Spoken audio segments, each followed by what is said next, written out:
Chapter 1. When the ring burns.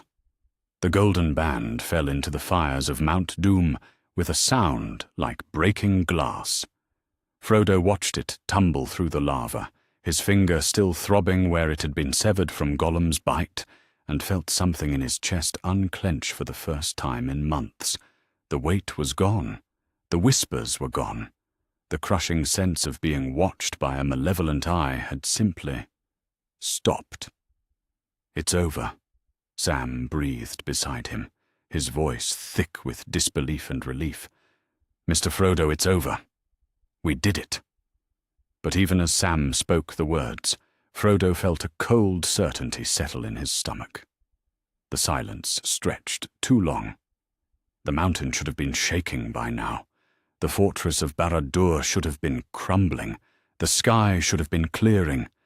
Instead, laughter rolled across Middle-earth. It started low, a rumble that seemed to come from the stones beneath their feet, then grew and grew until it filled the air like thunder. Not the scream of a defeated tyrant, not the death cry of a power broken. Laughter. Deep, genuine, delighted laughter that made every bird within 100 miles fall silent. "No," Frodo whispered, and the word was lost in the sound. Sam's hand found his shoulder, gripping tight. "What's happening? What's that sound?" The laughter faded to an echo, then to silence. When Sauron spoke, his voice came from everywhere at once, from the stones, from the air, from inside their own bones. "Did you think it would be so simple?" The words rolled across the Pelennor fields, where the armies of Gondor stood frozen in their victory celebrations. They reached Minas Tirith, where Aragorn was accepting the crown, and every person there felt their knees go weak. They travelled to the Shire, where hobbits working in their gardens looked up at the sky in sudden, inexplicable terror. "Did you think," Sauron continued, his voice now carrying a note of something that might have been affection, "that I would pour my power into a ring and make no provision for its loss?"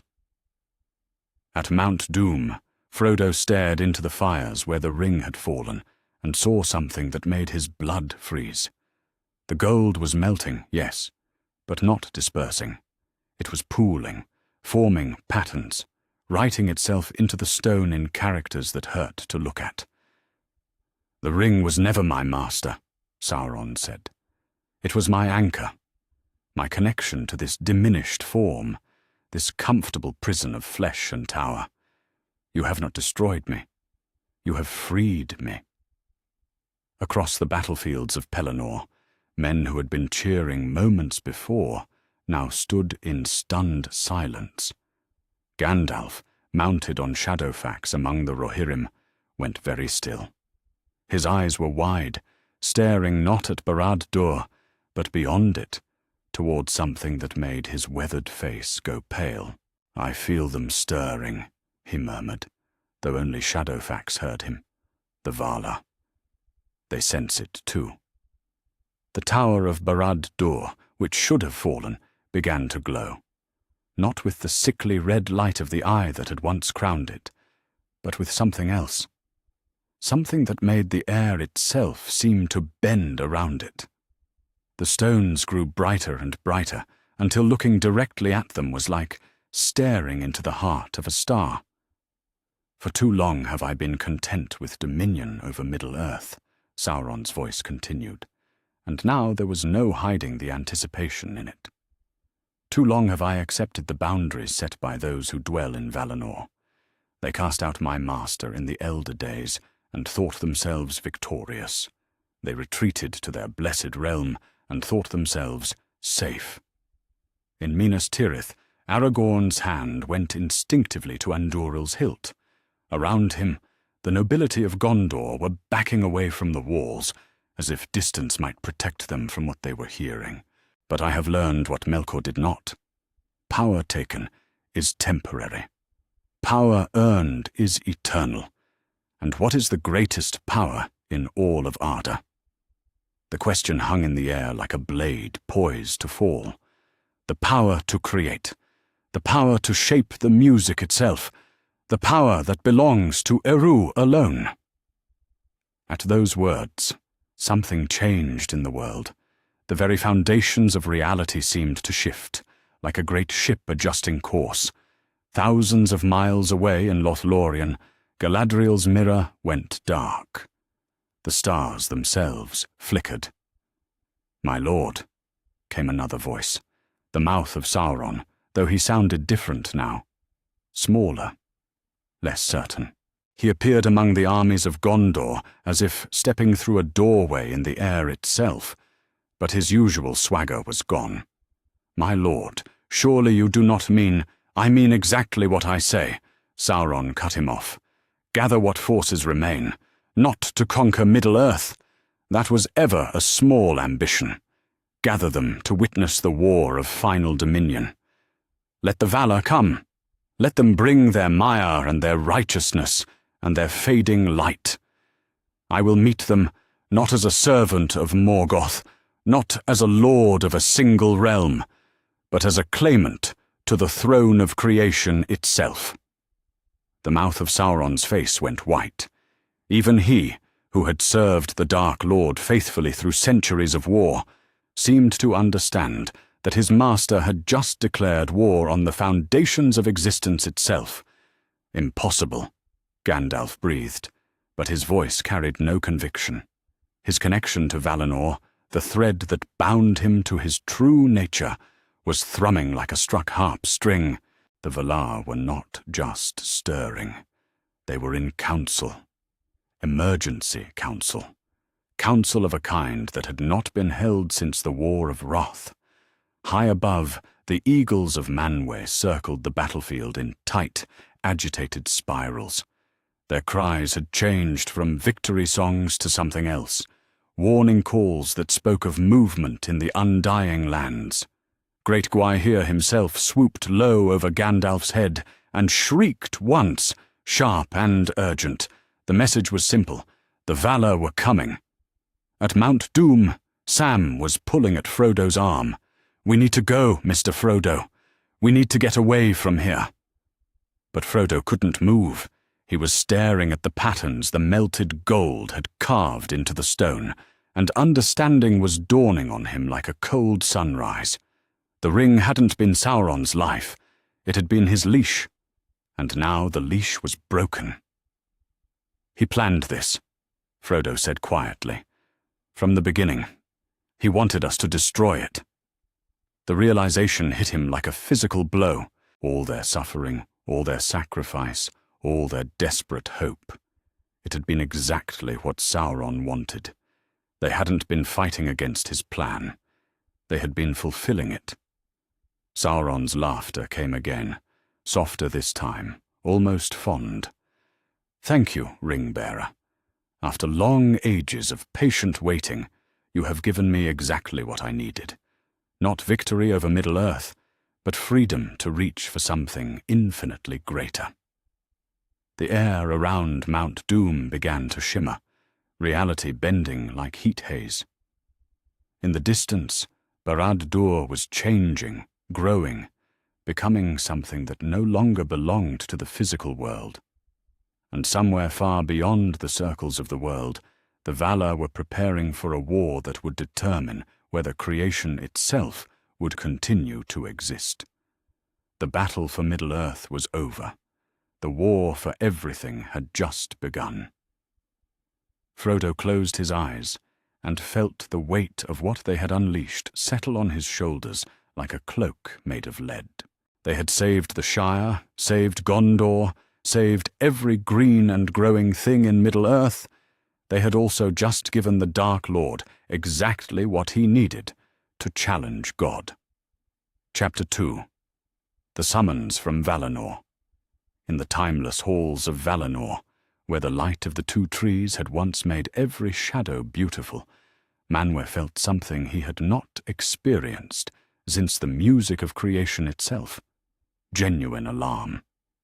He stood upon the peak of Taniqatil, his form more wind and starlight than flesh, and felt the discord that Sauron's declaration had sent rippling through the foundations of Arda. the harmony that had held the world together since Eru first sang it into being, was shifting, bending, and in some places beginning to crack. "Enough," he said, and his voice carried to every corner of the undying lands. It was not loud. Manwe never needed to raise his voice, but it held the authority of the sky itself. "Come," they answered. They had to answer. For the first time since the War of Wrath had seen Morgoth cast into the void, all of the Valar gathered in the Ring of Doom. Varda came like silver fire, her light dimmed with worry. Aule emerged from his forges, still bearing the scent of creation and metal.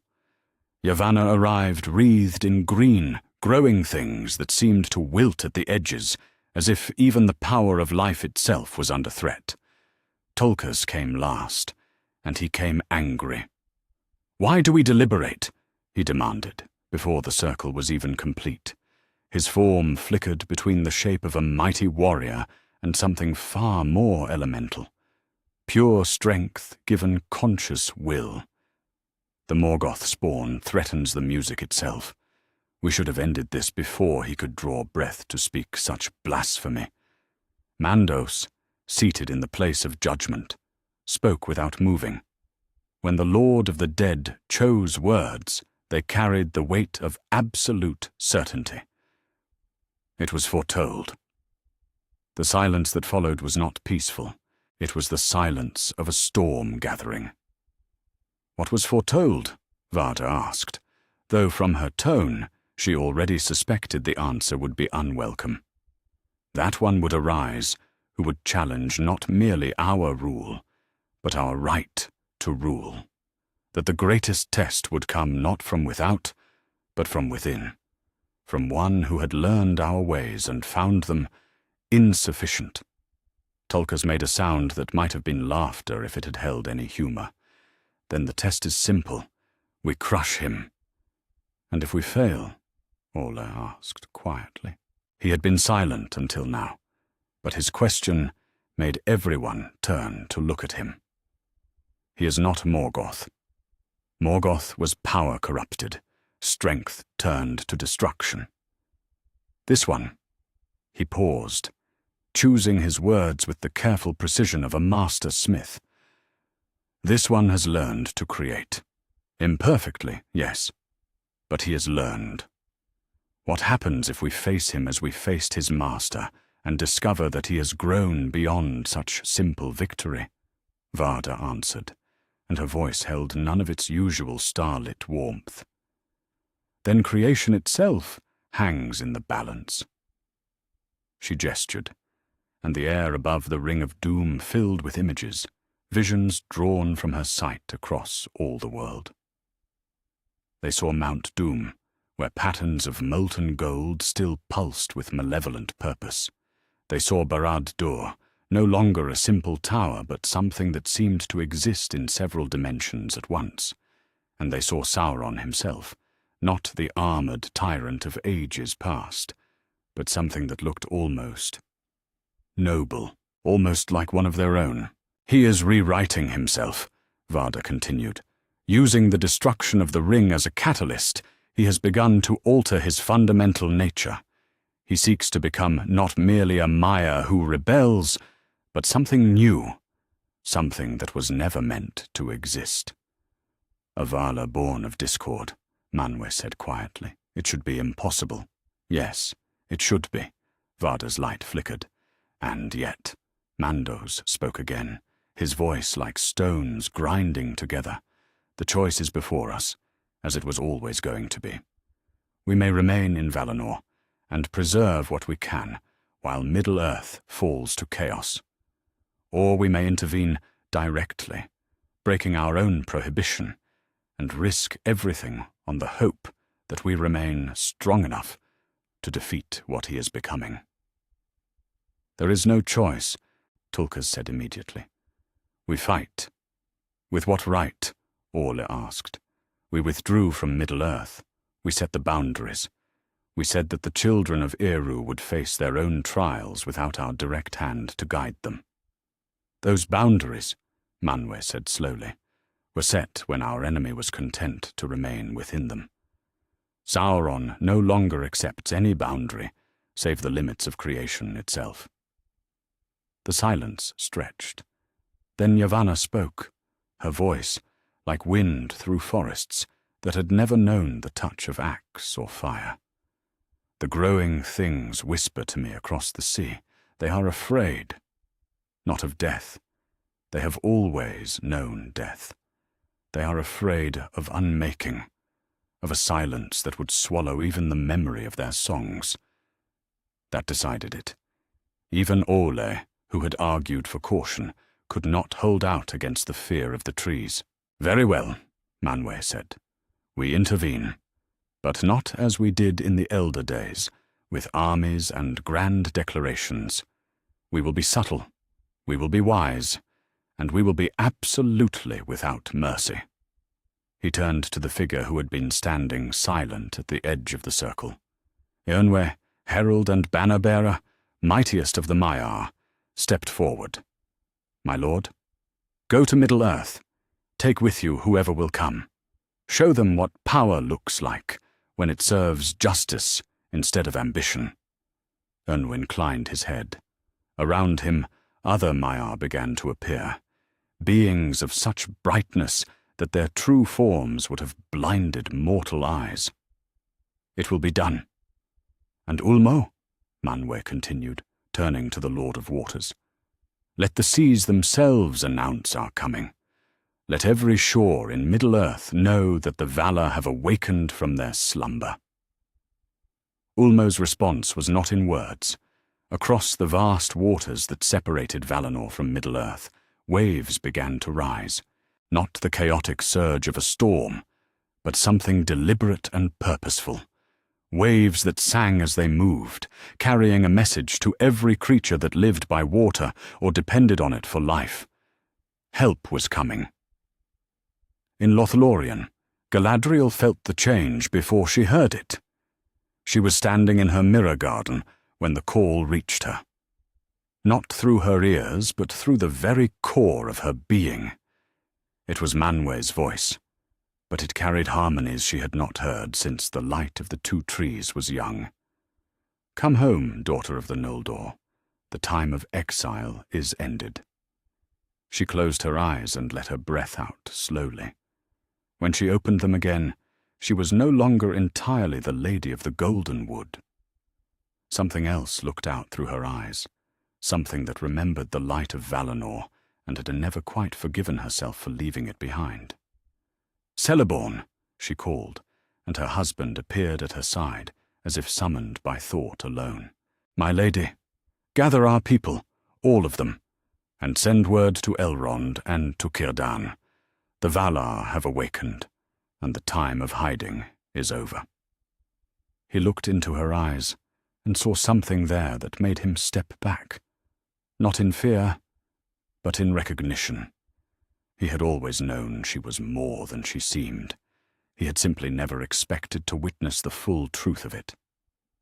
"What must I tell them?" "That Galadriel of Lothlorien will trouble them no more. But Galadriel of the Noldor, pupil of Arda, bearer of Nenya, and wielder of the secret fire, she has work to do." 300 miles away in Minas Tirith, Aragorn was conferring with his advisors about the logistics of rebuilding after the war, when someone shouted from the courtyard. He stepped onto the balcony and saw what had silenced every conversation in the city. The white tree was blooming, not the pale, tentative blossoms it had shown since his coronation, but flowers of such radiance that they seemed to generate their own light. Each blossom was perfect, and each one sang, actually sang, in harmonies that made the stones of the city themselves seem to listen and respond. "What does it mean?" asked one of his counselors. Aragorn found that his eyes were full of tears, though he couldn't have said why. "It means," he said quietly, "that we are no longer fighting this war alone." High above the city, eagles circled in patterns that spelled out messages in the ancient script of the Valar. Those who could read them saw the same word repeated over and over. Soon, the age of waiting was ending. The age of wonders was about to begin. Chapter 3. The Eldest Awakens. The first reports from Bree arrived at dawn, carried by a merchant who had ridden hard through the night and still couldn't quite believe what he'd seen. "The trees are walking," he gasped to the guards at Minas Tirith's gates, his horse foam-flecked and trembling. "In the old forest, they're not just moving, they're marching. And the rivers are flowing uphill." By mid-morning, 3 more riders had arrived with similar tales. The Brandywine had changed course overnight, carving new channels that formed patterns too deliberate to be natural. The old forest had doubled in size, its borders pushing outward with each passing hour. And from deep within those ancient woods came a sound like singing. If trees could carry a tune that made the stones of mountains tremble in harmony. "Something's calling them," one messenger reported to Aragorn and his council. "Every growing thing from here to the Shire is answering."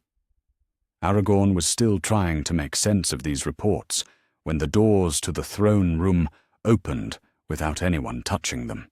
The guards reached for their swords, then froze as they recognized the figure walking through. Tom Bombadil stepped into the chamber, and everything changed. He looked the same: brown beard, blue jacket, yellow boots, but the air around him hummed with power that made every person in the room take an involuntary step backward.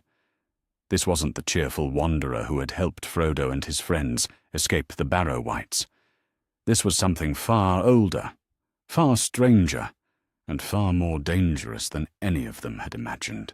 "Hello, King of Gondor," Tom said, and his voice carried harmonics that seemed to come from the stones beneath their feet. "We need to talk."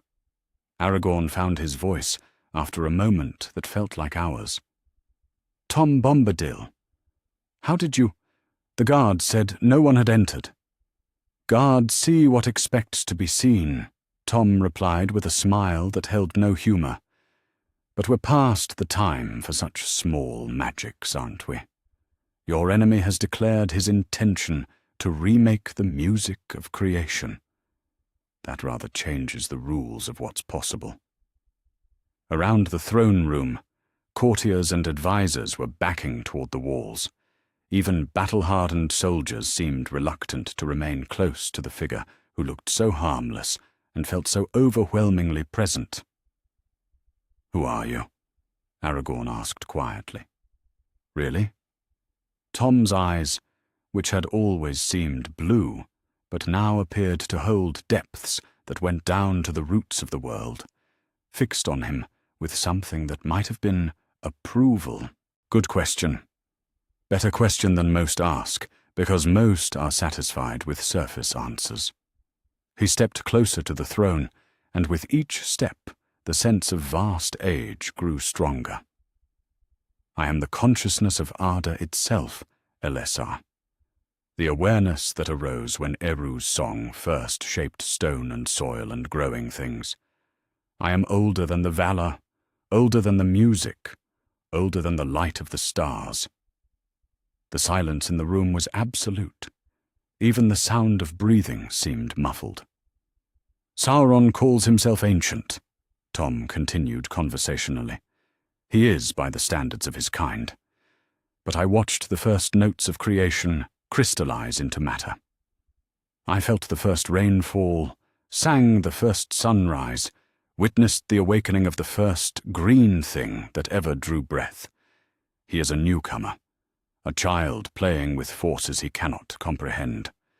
From outside came the sound of horns, not the brass horns of Gondor, but something deeper, wilder, the sound of trees calling to their distant cousins. "The Ents are coming," Tom said, as if commenting on the weather. "All of them. Not just Treebeard's folk from Fangorn, but the old ones." The ones who've been sleeping since the elder days, dreaming of starlight and the time when the world was young.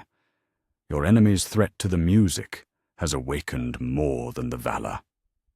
Aragorn moved to the balcony, and the sight that greeted him made him grip the stone railing for support. The horizon was moving. What he had taken for a distant forest was actually a vast procession of tree shepherds, some so massive they dwarfed the greatest malon trees of Lothlorien. As he watched, one of them, a being that seemed to be made entirely of oak and shadow, stepped over a hill that was taller than Minas Tirith's highest tower. "They remember," Tom said, joining him at the railing. "They remember when the world was a song without discord, when every growing thing was in harmony with every other. What Sauron threatens to destroy, they helped to create." "How many?" Aragorn asked. "Enough."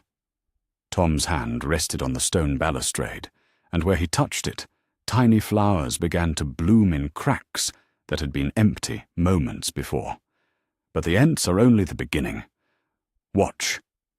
He raised his other hand, and in his palm appeared something that made everyone in sight gasp. It was a fragment of gold, a piece of the One Ring, somehow retrieved from the fires of Mount Doom. But where it should have radiated malice and compulsion, it lay inert and lifeless. "Your Frodo did well," Tom said thoughtfully, turning the fragment over in his fingers. "But Sauron was right about one thing. The ring was never his master. It was his leash, his connection to this physical realm. Breaking it freed him from the limitations of form." He closed his hand around the gold, and when he opened it again, it had become a small flower of perfect white. But it also severed his connection to the deep places of the world. "And I am those deep places." The flower in his hand began to glow, softly at first, then brighter. The light spread outward, flowing like water across the balcony, through the throne room, down the walls of the city. Where it touched, things changed. Stone became stronger, metal became keener, and every person who felt its warmth suddenly understood, with absolute certainty, that they were not alone in this fight. "The land itself awakens," Tom said, and now his voice came not just from his throat, but from everywhere. From the stones, from the air, from the roots that ran deep beneath the city. Every river will flow against him. Every mountain will stand in his path. Every grain of soil will remember that it was sung into being by voices far greater than his, and will refuse to serve his discordant melody. Across Middle-earth, the response was immediate. In the Shire, hobbit holes that had stood for centuries began to glow with soft, welcoming light that somehow felt like protection.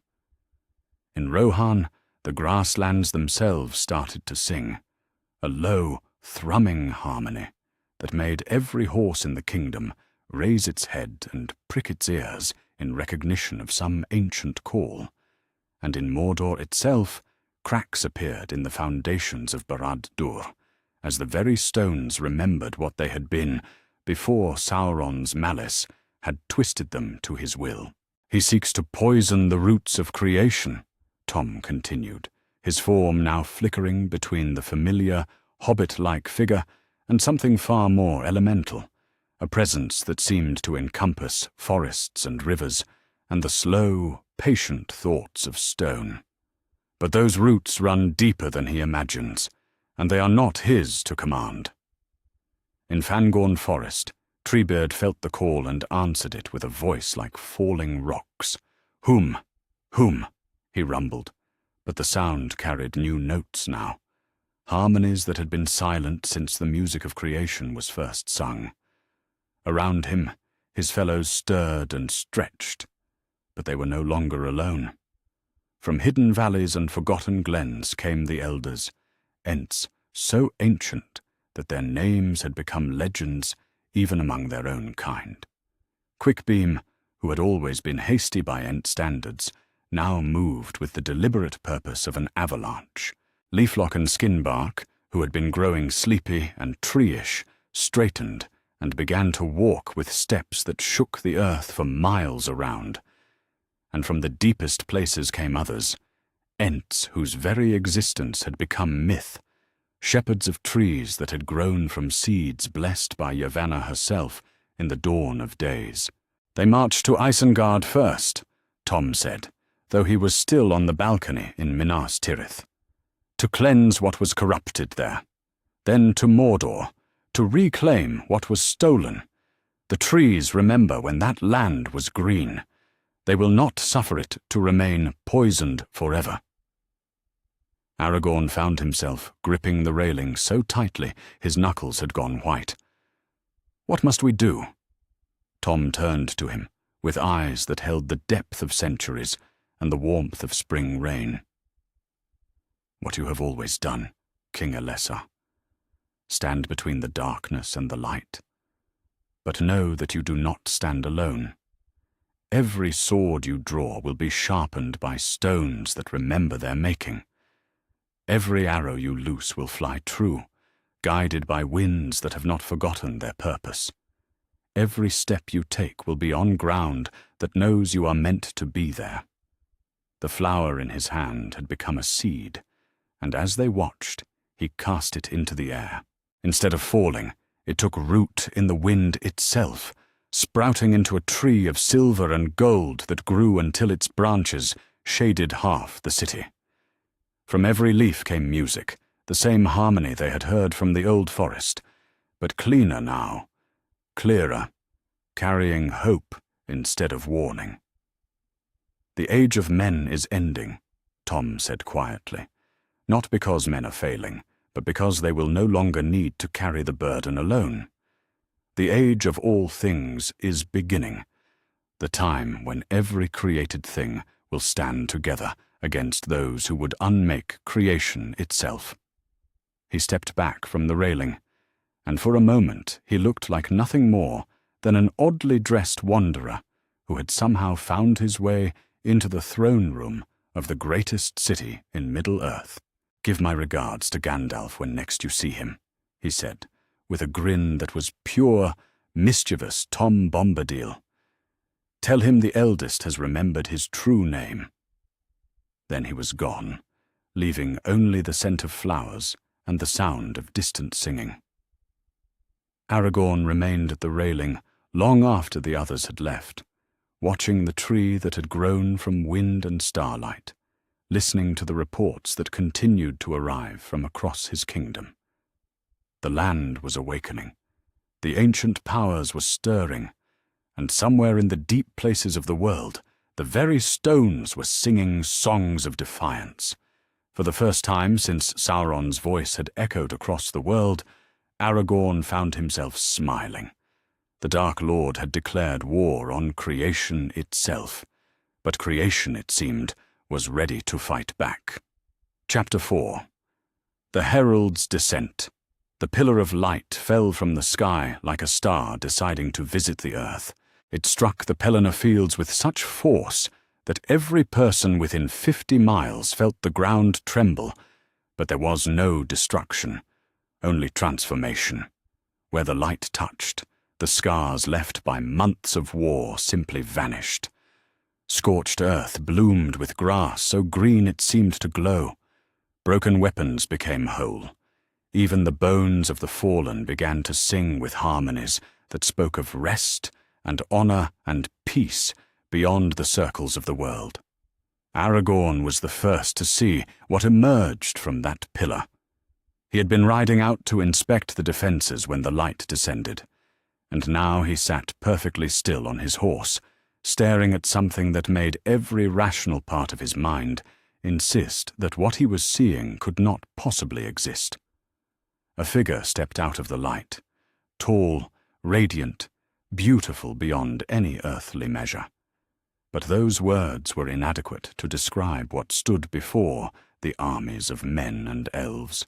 This was Eönwë, herald of Manwë, mightiest of the Maiar, and he was no longer constrained by the limitations that the Valar had placed upon the Istari.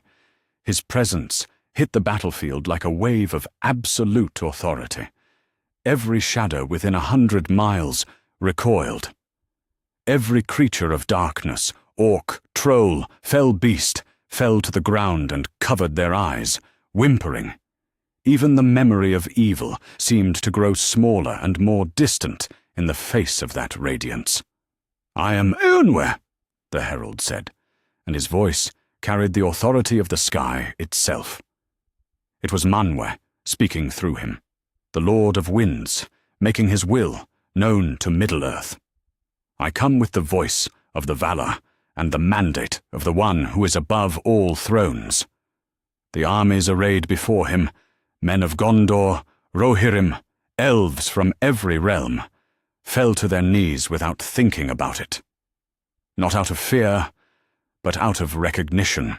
Every cell in their bodies understood that they were in the presence of something that belonged to the same category of existence as the forces that had shaped the world itself. Gimli the dwarf, who had never knelt to anyone except his own king, found himself on the ground and discovered he had no desire to stand. "Blessed Mahal," he whispered, "so this is what power looks like when it's not wearing a disguise." Legolas, whose people had distant memories of the undying lands, felt tears streaming down his face. The light that surrounded Eönwe was not simply bright, it was the light of Valinor itself, the radiance of the two trees reflected in living form. "The exiles remember," he murmured in Sindarin. "We remember, and we are not forgotten." But Eönwe's attention was not on those who knelt before him. His gaze turned toward the Black Gate, toward Barad-dûr, toward the darkness that still pulsed at the heart of Mordor. When he spoke again, his words carried across every league of Middle-earth. "Sauron Gorthor, servant of Melkor, hear me. You have declared war upon the music of creation. You have claimed dominion over powers that are not yours to command. The Valar no longer content themselves with distant watching. We come to answer your challenge." The response was immediate. From Barad-dûr came a shriek that made mountains shudder, the sound of something that had grown comfortable in its supremacy, suddenly confronted with the reality of how small it actually was. The Nazgûl, who had been gathering at the borders of Mordor, wheeled in the air and fled eastward. But they were not fast enough. Eönwe raised one hand, and the light that blazed from it reached across the sky like fingers of dawn. Where it touched the ringwraiths, their forms began to dissolve.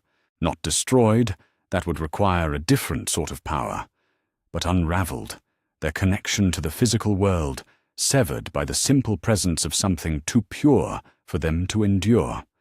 "You cannot flee from light," Jon said conversationally, though his voice still carried that divine authority. "Light is not a thing that exists in places.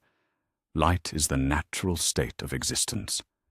Darkness is the aberration." One by one, the Nazgûl faded from sight, their essence forced back into whatever shadow realm served as their refuge when the mortal world became too bright for them to bear. The fell beasts they rode simply evaporated, creatures of malice unable to maintain coherence when faced with their absolute opposite. Gandalf, who had been approaching on Shadowfax, stopped his horse at a respectful distance and dismounted. Unlike the others, he did not kneel.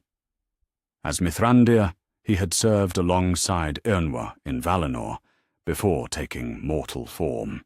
But even he felt the vast difference between what he was now and what stood before him. "Brother," Gandalf said quietly. Eönwe turned, and for just a moment his radiance dimmed enough that those watching could see something like a smile cross his features. "Olorin. Still wearing your old man's disguise, I see. It has served its purpose, but I think the time for disguises is ending. Yes, The Valar have decided that subtle guidance is no longer sufficient. Eonwe gestured toward the landscape around them, and reality responded. The battlefield didn't just heal, it transformed. Where there had been plains of ash and blood, now there were gardens that seemed to have been growing for centuries. Flowers bloomed in patterns that spelled out words in the ancient script of Valinor, messages of hope that could be read by anyone who looked upon them. "This is what we can do when we set aside restraint," Eona continued. "This is what we chose not to do, so that the children of Eru could find their own way. But when someone threatens to unmake the very foundation of choice itself—" He didn't finish the sentence. He didn't need to. The demonstration spoke for itself. It was then that the mouth of Sauron appeared. He materialized at the edge of the transformed battlefield, still wearing his black armor and helm, still radiating the casual cruelty that had made him Sauron's chosen voice. But something was different now. Where before he had moved with absolute confidence, now there was hesitation in his stance. Where before his voice had carried mockery and malice, now it carried a note of something that might have been uncertainty. "Herald of Manwë," the mouth said, inclining his head in what might have been respect or might have been calculation. "My master acknowledges your arrival. He would speak with you." Eonwe regarded him with the sort of attention one might give to an interesting insect. "Your master may speak whenever he chooses. I am here, and I am listening. He requests that you come to Barad-dûr as a gesture of good faith." The silence that followed was not comfortable. When Eonwe laughed, it sounded like wind chimes made of starlight. Good faith? From one who has just declared his intention to usurp Eru Ilúvatar himself? The herald shook his head. "No, servant of the fallen. If Sauron would speak with me, let him come here. Let him stand upon ground that has been cleansed of his influence and speak his words where the light of Valinor can examine them for truth." The mouth of Sauron's form flickered, as if he were having difficulty maintaining coherence in Eonwe's presence. "My master prefers to conduct such discussions from a position of strength? Then perhaps he should have considered that before challenging powers infinitely greater than himself." Eonwe took a single step forward, and the mouth staggered backward, as if struck by a physical blow. "You will carry this message to your master. The Valar come not as conquerors, but as gardeners. We come to tend what has grown wild, to prune what has become corrupted, and to plant new seeds in soil that has been too long poisoned. Another step, and the mouth fell to his knees. The black armor he wore began to smoke, not with heat, but with the simple incompatibility between what it represented and what stood before it. Tell him that his time of unopposed malice is ended. Tell him that the age of shadows is over, and the age of light unveiled begins today. And tell him—" Eona's voice softened, taking on a note of something that might have been pity. "Tell him that it is not too late for repentance. Even now, even after all he has done, the mercy of Eru is offered to any who would accept it." The mouth of Sauron vanished without another word, his form dissolving like smoke in a hurricane. Eonwe turned back to the armies that still knelt before him. "Rise," he said gently. "You kneel before power, but power serves you. You kneel before light, but light exists to illumine your path. Stand, children of Eru, and know that you are beloved." Aragorn was the first to stand, though his legs shook as he did so. "What would you have us do, Lord Herald? What you have always done. Stand against the darkness. Protect what is good and precious and fragile. But know that you no longer stand alone. The full might of Valinor stands with you now." The king looked across his transformed battlefield, at gardens that had been wasteland moments before, at light that seemed to promise that no shadow would ever again be permanent, at the faces of his people shining with hope that had been absent since the ring's destruction had failed to bring the peace they'd expected. "How many of you are coming?" he asked. Eonwa's smile was brilliant enough to make the stars seem dim. "How many do you think it will take?" The question hung in the air like a challenge flung at the darkness itself, and from the direction of Barad-dûr, the only answer was a silence that spoke of plans hastily being reconsidered, and of power that had suddenly discovered its own limitations. The herald of Manwë had come to Middle-earth, and nothing would ever be the same. Chapter 5. The Glorfindel Gambit. They came from Rivendell like stars falling upward into daylight. Aragorn saw them first from the walls of Minas Tirith, a procession of figures on horseback that seemed to burn with their own inner light. At their head rode someone he recognized, though the recognition came with a shock that made him grip the stone battlements. Glorfindel had always been mighty. Even in the peaceful halls of Rivendell, the elf lord had carried himself with the bearing of one who had faced Bolrogs and lived to tell the tale. But the figure approaching the city now was something different. Not just mighty, but radiant. Not just powerful, but terrible in the way that forces of nature were terrible. "He looks," Legolas said quietly, joining Aragorn at the wall, "like what our people were before we grew weary of the world." The procession halted at the gates, and Glorfindel dismounted with a motion that seemed to make the very air sing. When he looked up at the walls, his eyes held light that hadn't been there before. The light of Valinor, carried back from beyond the circles of the world. "I would speak with the king," he called, and his voice carried harmonics that made every elf within 100 miles stop what they were doing and turn toward Minas Tirith. Moments later, he stood in the throne room, and the difference was impossible to ignore. This was not the wise counselor who had dwelt quietly in Rivendell for centuries. This was Glorfindel of Gondolin, lord of the House of the Golden Flower, slayer of Balrogs, and bearer of a gift that no living elf had ever possessed. "The Valar sent me back," he said simply, as if that explained everything. "When I died defending the refugees from Gondolin, they called my soul to Valinor and offered me a choice: return to Middle-earth in time of greatest need, bearing a portion of their own authority, or remain in bliss until the end of days." Aragorn found his voice with effort. "And you chose to return. I chose to return, but not as I was." Glorfindel raised his hand, and light spilled from his fingers. Not the gentle glow that elves sometimes showed, but something fierce and clean that made the shadows in the corners of the room flee as if burned. "They blessed me with power to match the task ahead. I am still Eldar, still bound to the music of creation. But I am also more."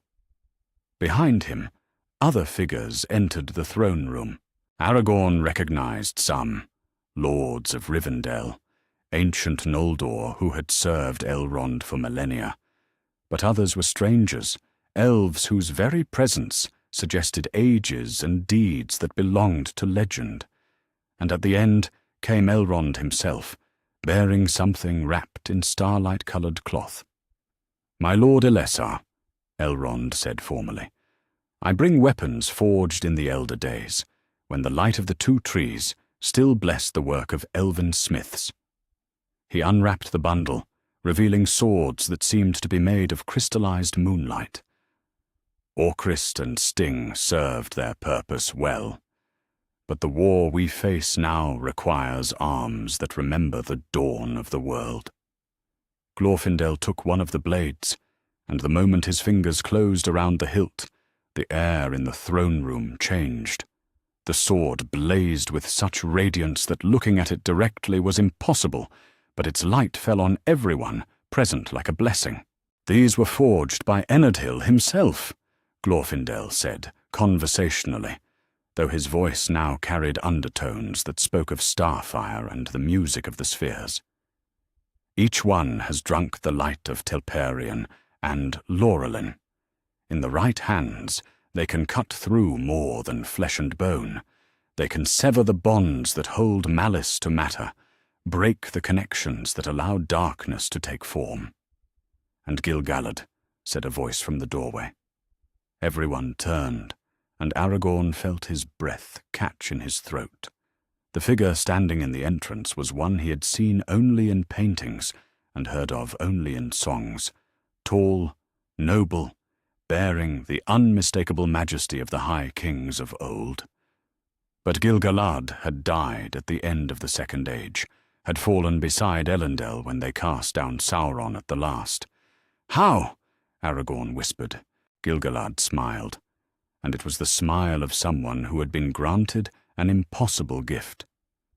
When the Valar decided that subtlety was no longer sufficient, they reached into the halls of Mandos and called back those who had died fighting the darkness. Not returned to life, that would be beyond even their power, but returned to purpose. The High King stepped into the light, and now everyone could see that he was not quite as he had been. His form held the same solidity as the others, but there was something about him that suggested starlight given shape, wind made visible. "I am Gil-galad as I was," he continued, "but also Gil-galad as I might have been if I had never fallen. The Valar have given me a second chance to stand against the shadow. And this time—" He drew his own sword, Eglos, the spear that had never failed him in life, and its point blazed with the same impossible radiance as the weapons Elrond carried. "This time, I do not go to my doom." Glorfindel nodded to his ancient king. "We have come to offer proof of what unified Eldar power can accomplish. The mouth of Sauron spoke truly when he said his master prefers to conduct business from positions of strength. Let us test the strength of those positions." "What do you propose?" Aragorn asked. "Dol Guldur," Gil-galad answered. "Sauron's fortress in southern Mirkwood. He has been rebuilding it since his defeat, using it as a staging ground for his deeper plans. If we can take it, not just damage it, but cleanse it entirely, we send a message that even his strongholds are not beyond our reach." Legolas, who had been silent until now, stepped forward. "My lord Gil-galad, Dol Guldur has been abandoned since the White Council drove the necromancer from it years ago." "Has it?" Glorfindel's smile held no warmth. "Look again, Prince of the Woodland Realm. Look with eyes that remember what light truly means." Legolas closed his eyes for a moment, then opened them wide with shock. "There are— how many?" "Hundreds," Gil-galad said grimly. "Orcs, trolls, lesser Maiar bound to Sauron's will. He has been using it as a breeding ground for new horrors, things that were meant to emerge when his great work was complete. We propose to ensure they never see daylight." "How many do you bring?" Aragorn asked. Glorfindel looked out the window toward the procession, still waiting in the courtyard. 50 of the mightiest Noldor still dwelling in Middle-earth, each one a lord or lady who remembers the light of Valinor. Each one armed with weapons that drank the radiance of the two trees, and each one blessed by the Valar with power that we were never meant to wield while the world remained unmarred. The king thought for a long moment. "And you believe 50 elves can take a fortress full of Sauron's creatures?" "No," said Gil-galad. "We know that 50 elves empowered by the Valar can take any fortress Sauron has built. Watch." The assault on Dol Guldur happened 3 hours after sunset, when the darkness should have given Sauron's creatures every advantage. Instead, it gave them nowhere to hide. Glorfindel led the charge, and his presence alone was enough to make the lesser orcs flee, shrieking, into the depths of the fortress. The light that blazed from his sword and his very being turned night into something brighter than noon. But it was a light that brought terror to those who served darkness. Gil-galad fought beside him, Aeglos spinning in patterns that seemed to write victory into the air itself. Where the ancient king struck, enemies didn't just die. They were unmade, their connection to malice severed so cleanly that their forms simply ceased to exist. The other Noldor spread out through the fortress with deadly precision. These were not the gentle, wise elves who had dwelt peacefully in hidden realms for centuries. These were the firstborn as they had been in the elder days, when they had made war against gods and carved kingdoms from the raw stuff of creation. Lady Eristor, who had seemed merely learned in Rivendell's libraries, stood at the center of a storm of silver light that dissolved everything it touched. Lord Galdor, quiet counsellor of Círdan, moved through the enemy ranks like a force of nature, his blade writing destruction in scripts of starfire. And through it all, the weapons forged with the light of the two trees sang. Not metaphorically, they actually sang, harmonies that told of light before shadow was ever conceived, of beauty that no darkness could stain, of hope that would endure until the world's ending. The assault lasted exactly 1 hour. When it was over, Dol Guldur was not merely conquered, it was cleansed. The fortress itself had been transformed, its black stones bleached white, its twisted spires straightened, its foundations purged of every trace of malice that had ever touched them. Where Sauron's breeding pits had been, flowers now grew. Where his torture chambers had echoed with screams, fountains sang with the voices of streams that had never known pollution. Standing atop the highest tower, Gil-galad raised Aeglos toward the sky, and its light could be seen from Barad-dûr itself, a beacon that proclaimed the Eldar had returned to war, and they brought with them the authority of Valinor. "Let this be our message to the self-proclaimed challenger of Eru," Glorfindel said, his voice carrying across the leagues to where Sauron's remaining servants cowered in their holes. "You face not only the Valar, not only the awakened land, but the firstborn as they were meant to be, unconstrained, unafraid, and utterly without mercy for those who would unmake creation." The light from Dol Guldur pulsed once, twice, 3 times, a signal visible from every corner of Middle-earth. And in response, lights began to kindle in places that had been dark for centuries. Other ancient strongholds, other forgotten realms, other places where the Eldar had once dwelt in glory. The elves were done hiding.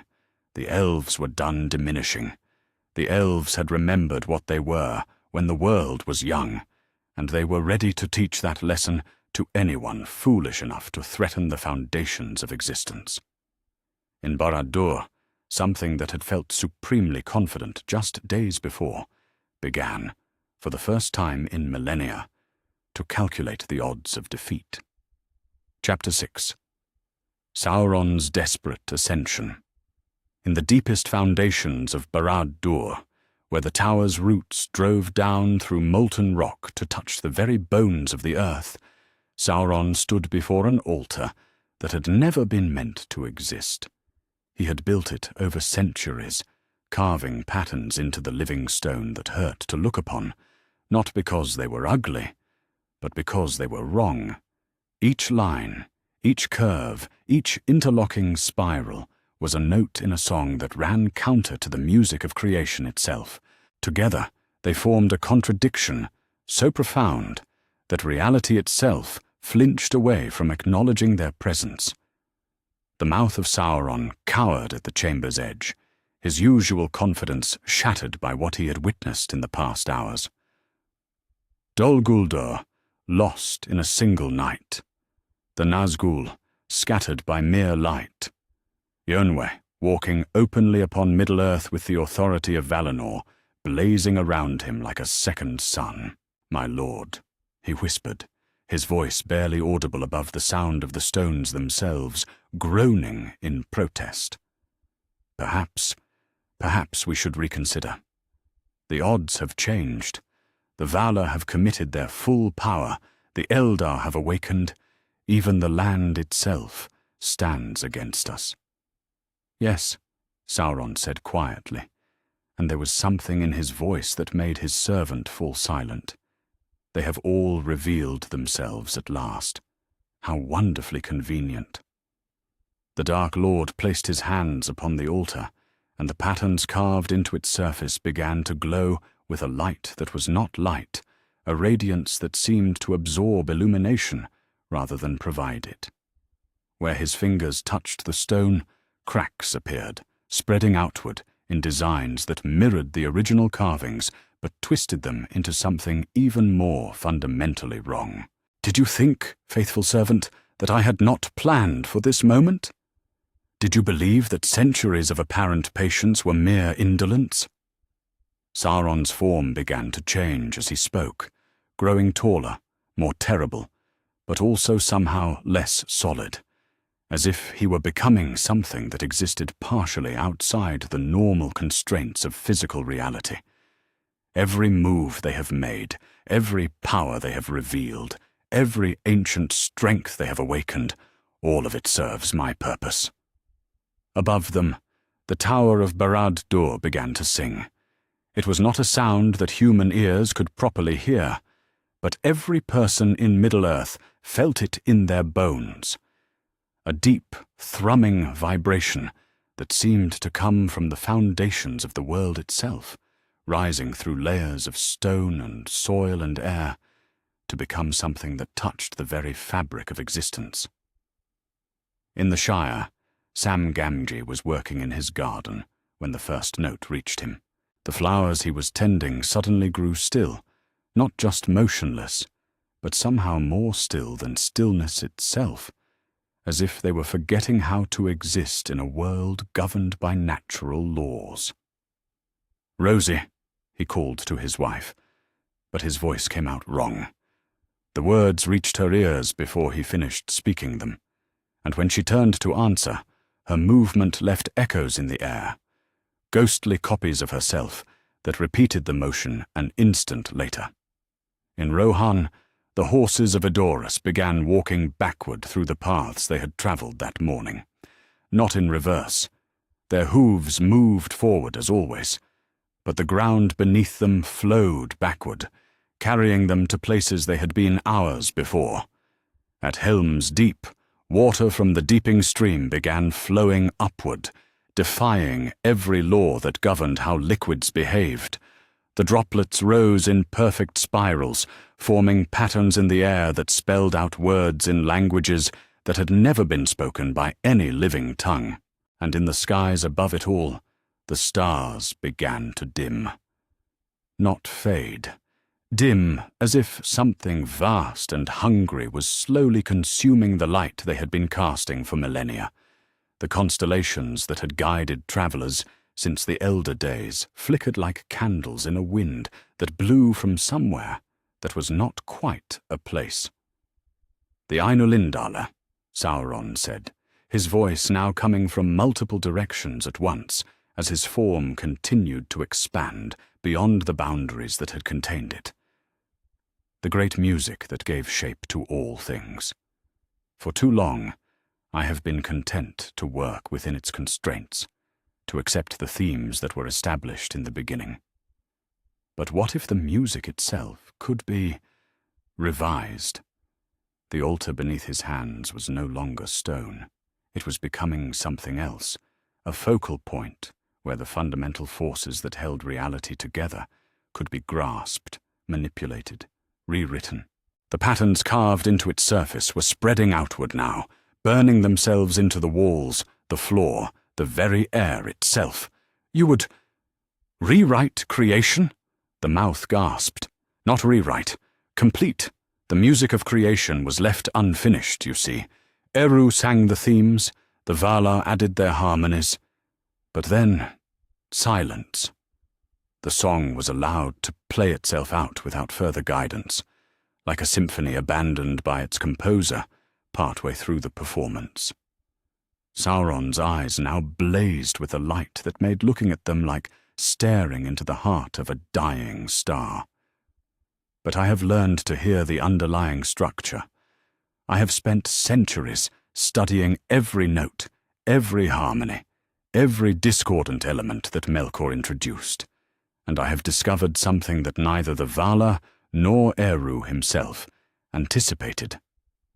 The chamber around them was no longer entirely real. The walls had become transparent, showing not the interior of Barad-dûr, but something else. A vast space filled with flowing lines of light and shadow that pulsed in rhythm with the terrible music emanating from the altar. These were the fundamental forces of reality made visible, the mathematical equations that governed how matter and energy and time and space interacted with one another, and they were changing. The music can be taught to sing itself, Sauron continued, his form now so vast that he seemed to encompass the entire chamber while simultaneously being small enough to touch the altar. It can be given new themes, new movements, new purposes.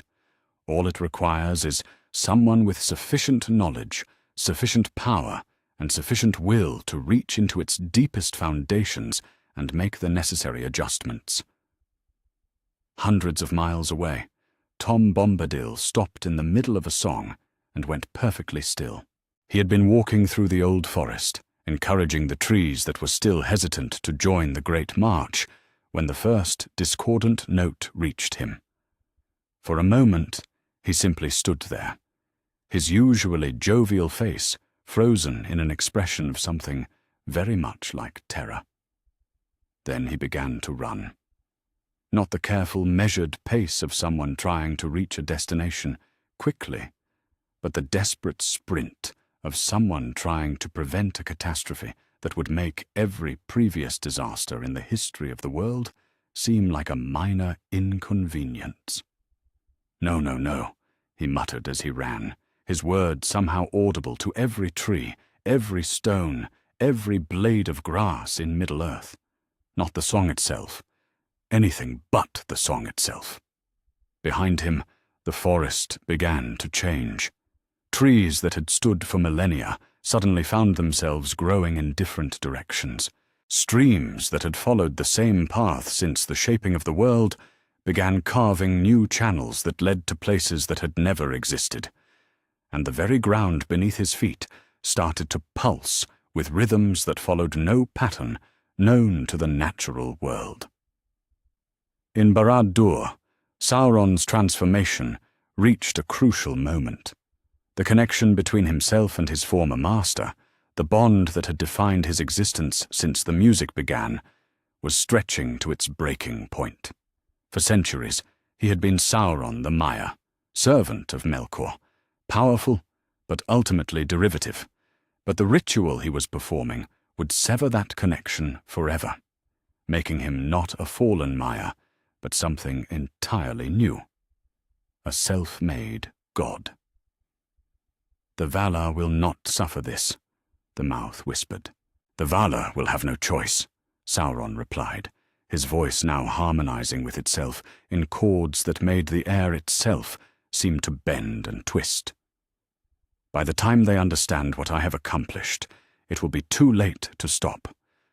The song will know new themes, reality will follow new rules, and the Creator himself will find that his creation has evolved beyond his original intentions. The bond snapped. The sound of it breaking was not audible, but everyone in Middle-earth felt it, a sudden absence, as if something that had always been part of the fundamental structure of existence had simply ceased to be. In the halls of Mandos, Morgoth himself stirred uneasily in his imprisonment, sensing that one more chain binding him to the world had been severed.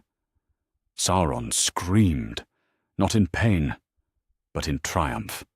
The The sound shattered every piece of glass in Barad-dûr and sent cracks racing through the foundations of mountains hundreds of miles away. His form exploded outward, no longer constrained by physical limitations, becoming a presence that existed on multiple levels of reality simultaneously.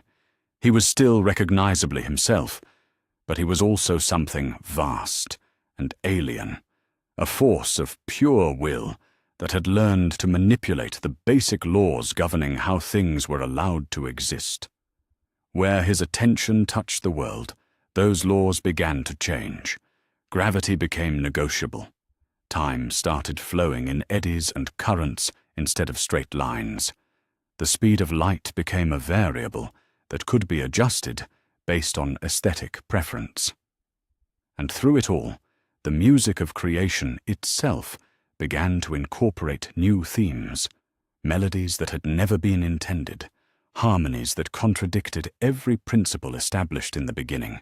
"Now," Sauron said, his voice coming from everywhere and nowhere, "let the Valar come.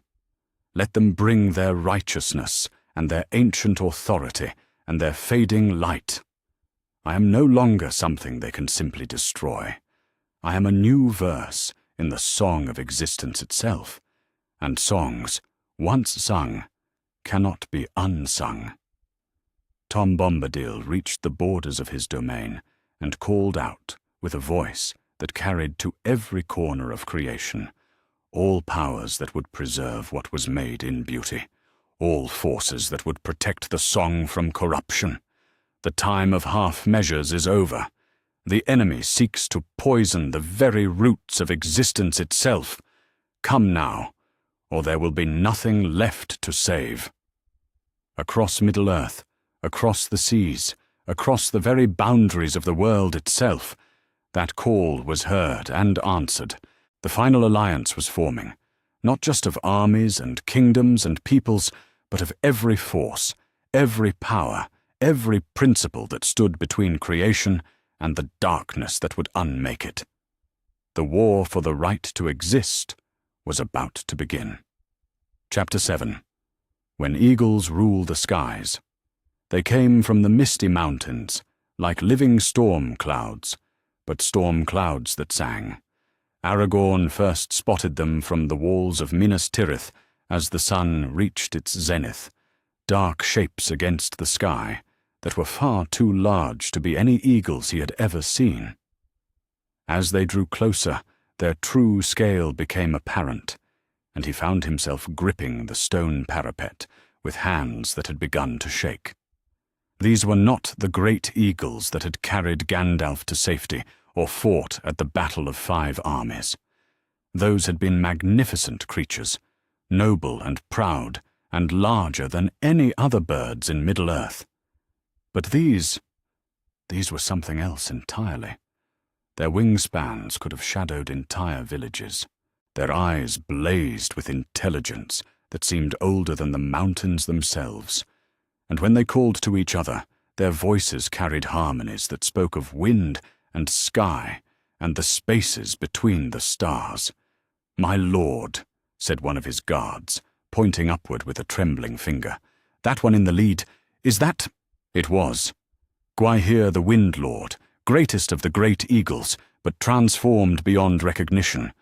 Where before he had been merely magnificent, now he was something that belonged to the same category of existence as forces of nature. Lightning seemed to dance between his feathers. His wings moved with the authority of hurricanes. And when his gaze fell upon the city below, everyone who met it felt the presence of something vast and ancient, and utterly beyond the normal constraints of mortal existence.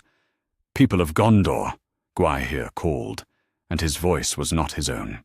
It carried the authority of wind and storm and the endless sky, but beneath it was something else, a deeper voice, one that spoke with the power to command the very air itself. "I bring word from Tanicatil. I speak with the voice of Manwë, Lord of the breath of Arda." The words hit the city like a physical blow. In the streets below, people fell to their knees. On the walls, Guards let their weapons clatter to the stone. Even Aragorn found himself bowing his head, not out of conscious choice, but out of instinctive recognition that he stood in the presence of divine authority. "The Windlord speaks truth," Gwaihir continued, and now his own voice blended with Manwe's until they became a harmony that seemed to encompass every sound the sky had ever made. "We are not merely eagles who serve the Valar. We are Maiar of the Order of Manwe, spirits of air and storm, and the spaces between earth and star, given form that mortals might look upon us without being destroyed by radiance too pure for mortal eyes to bear." Legolas, standing beside Aragorn on the walls, made a sound that might have been a sob or a laugh. Of course they are. We should have known. No ordinary creatures, however noble, could have done what they have done. The rescue of Gandalf from Orthanc, the battle at the Black Gate, the flights across impossible distances. They have always been more than they seemed. Around Gwaihir, the other eagles took their positions in the sky, and now everyone could see them for what they truly were. Landroval, whose courage had been proven in battle after battle, blazed with the light of stellar fire. Meneldor, swift messenger of the Eyrie, moved through the air with grace that made the wind itself seem clumsy by comparison. And dozens of others, each one a mire of Manwe's following, each one a divine spirit, wearing the form of the noblest of birds. "We bring word," Gwaihir said, his voice now purely his own, but carrying echoes of that greater authority. "The Valar themselves prepare for war. Not the distant guidance they have provided since the Elder Days, not the subtle intervention of the Astari, but open war as was waged against Morgoth in the War of Wrath.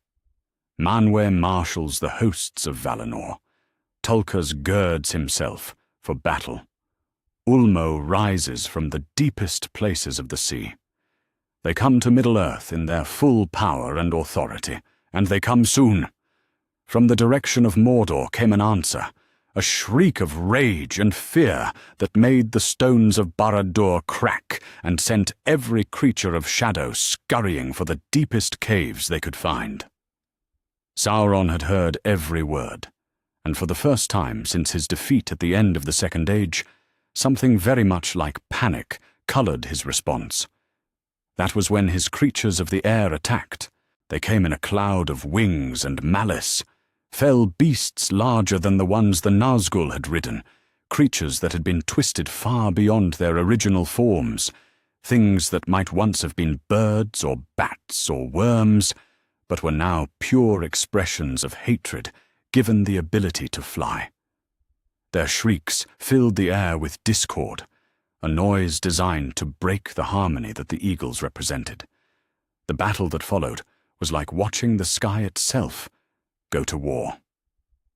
Gwaihir met the largest of the fell beasts head-on, and the collision sent shockwaves through the air that shattered every piece of glass in Minas Tirith.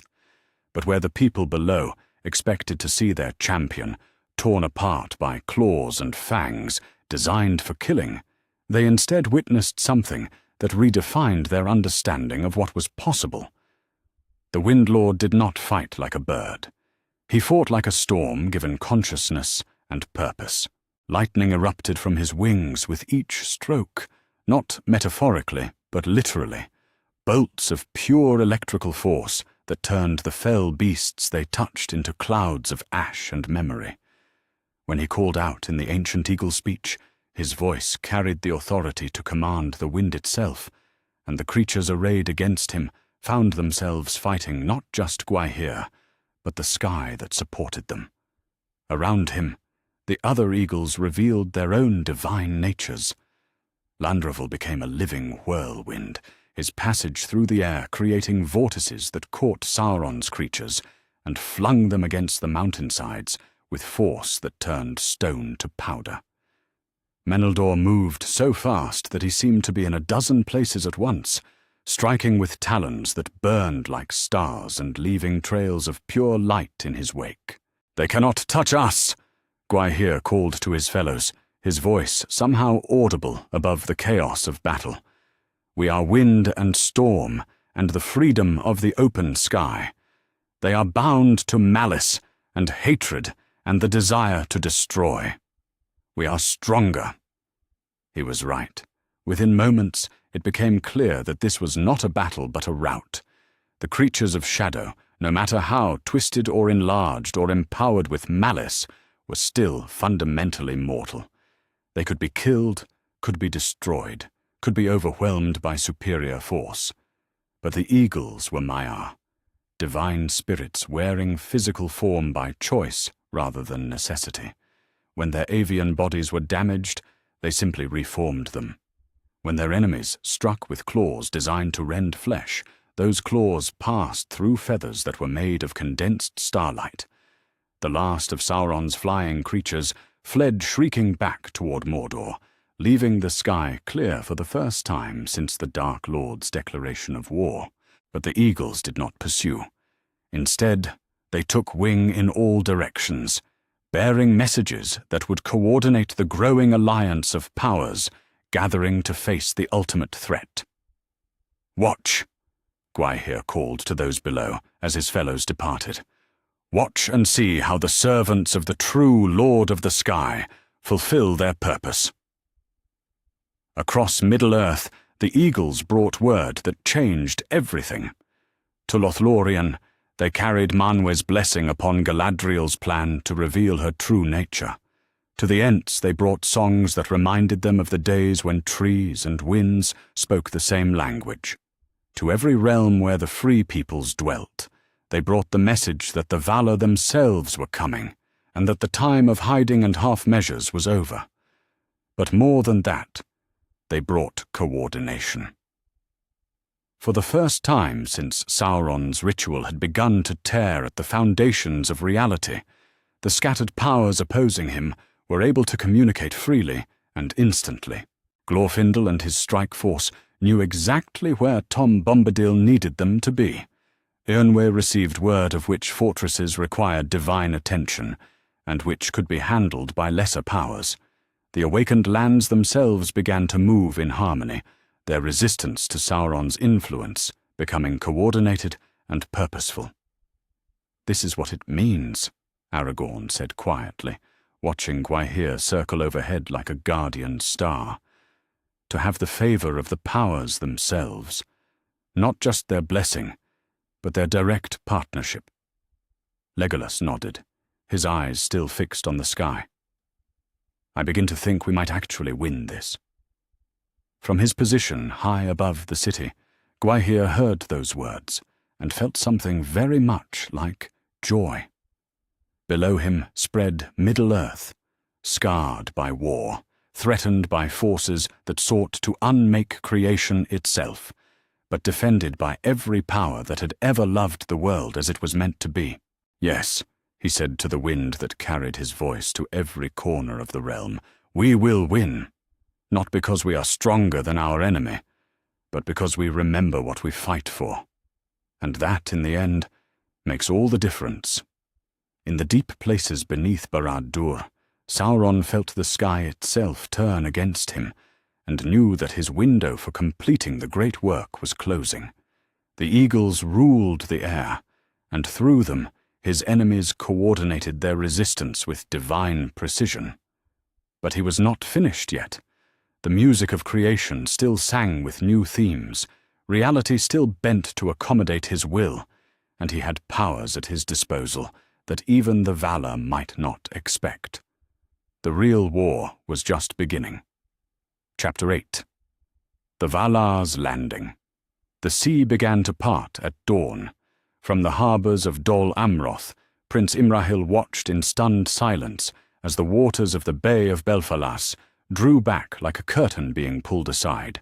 What should have been chaos, ships left stranded, sea creatures gasping on suddenly exposed seabed, the roar of displaced water, was instead orchestrated with the precision of a symphony.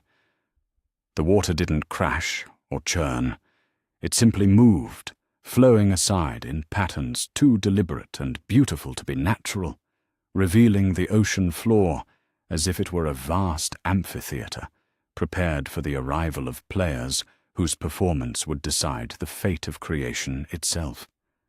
And from the deepest trenches, where the roots of the world touched the foundations of the sea, Ulmo arose. The Lord of Waters emerged not as the ocean itself, but as something more, the consciousness that had guided every raindrop since the world's beginning, the will that had carved every river channel, the voice that had sung every wave into existence. His form was vast beyond easy comprehension, shifting between the appearance of a being of living water and something that simply was the sea given awareness and purpose.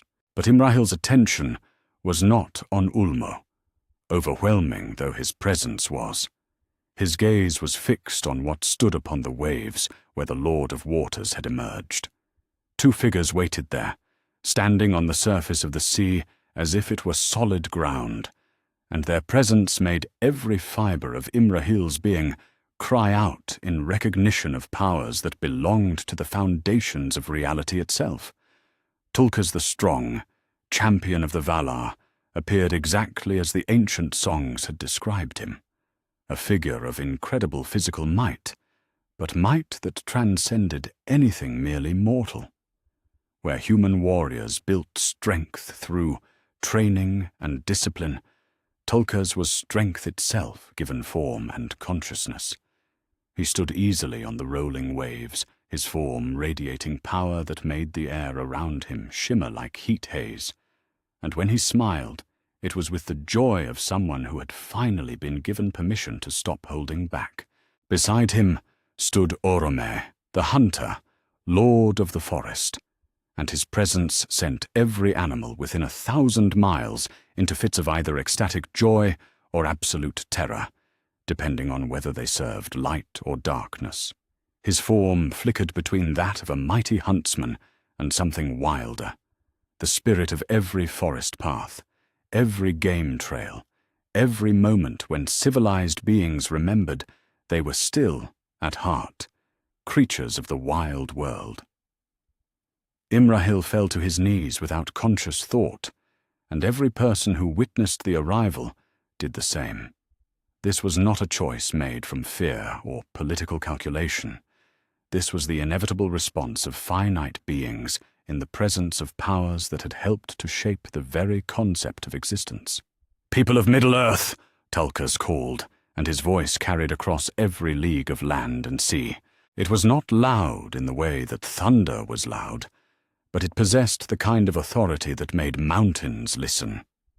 "We have come to finish what was begun in the music of creation. The discord that our brother Melkor introduced, the corruption that his servant seeks to make eternal, all of it ends now."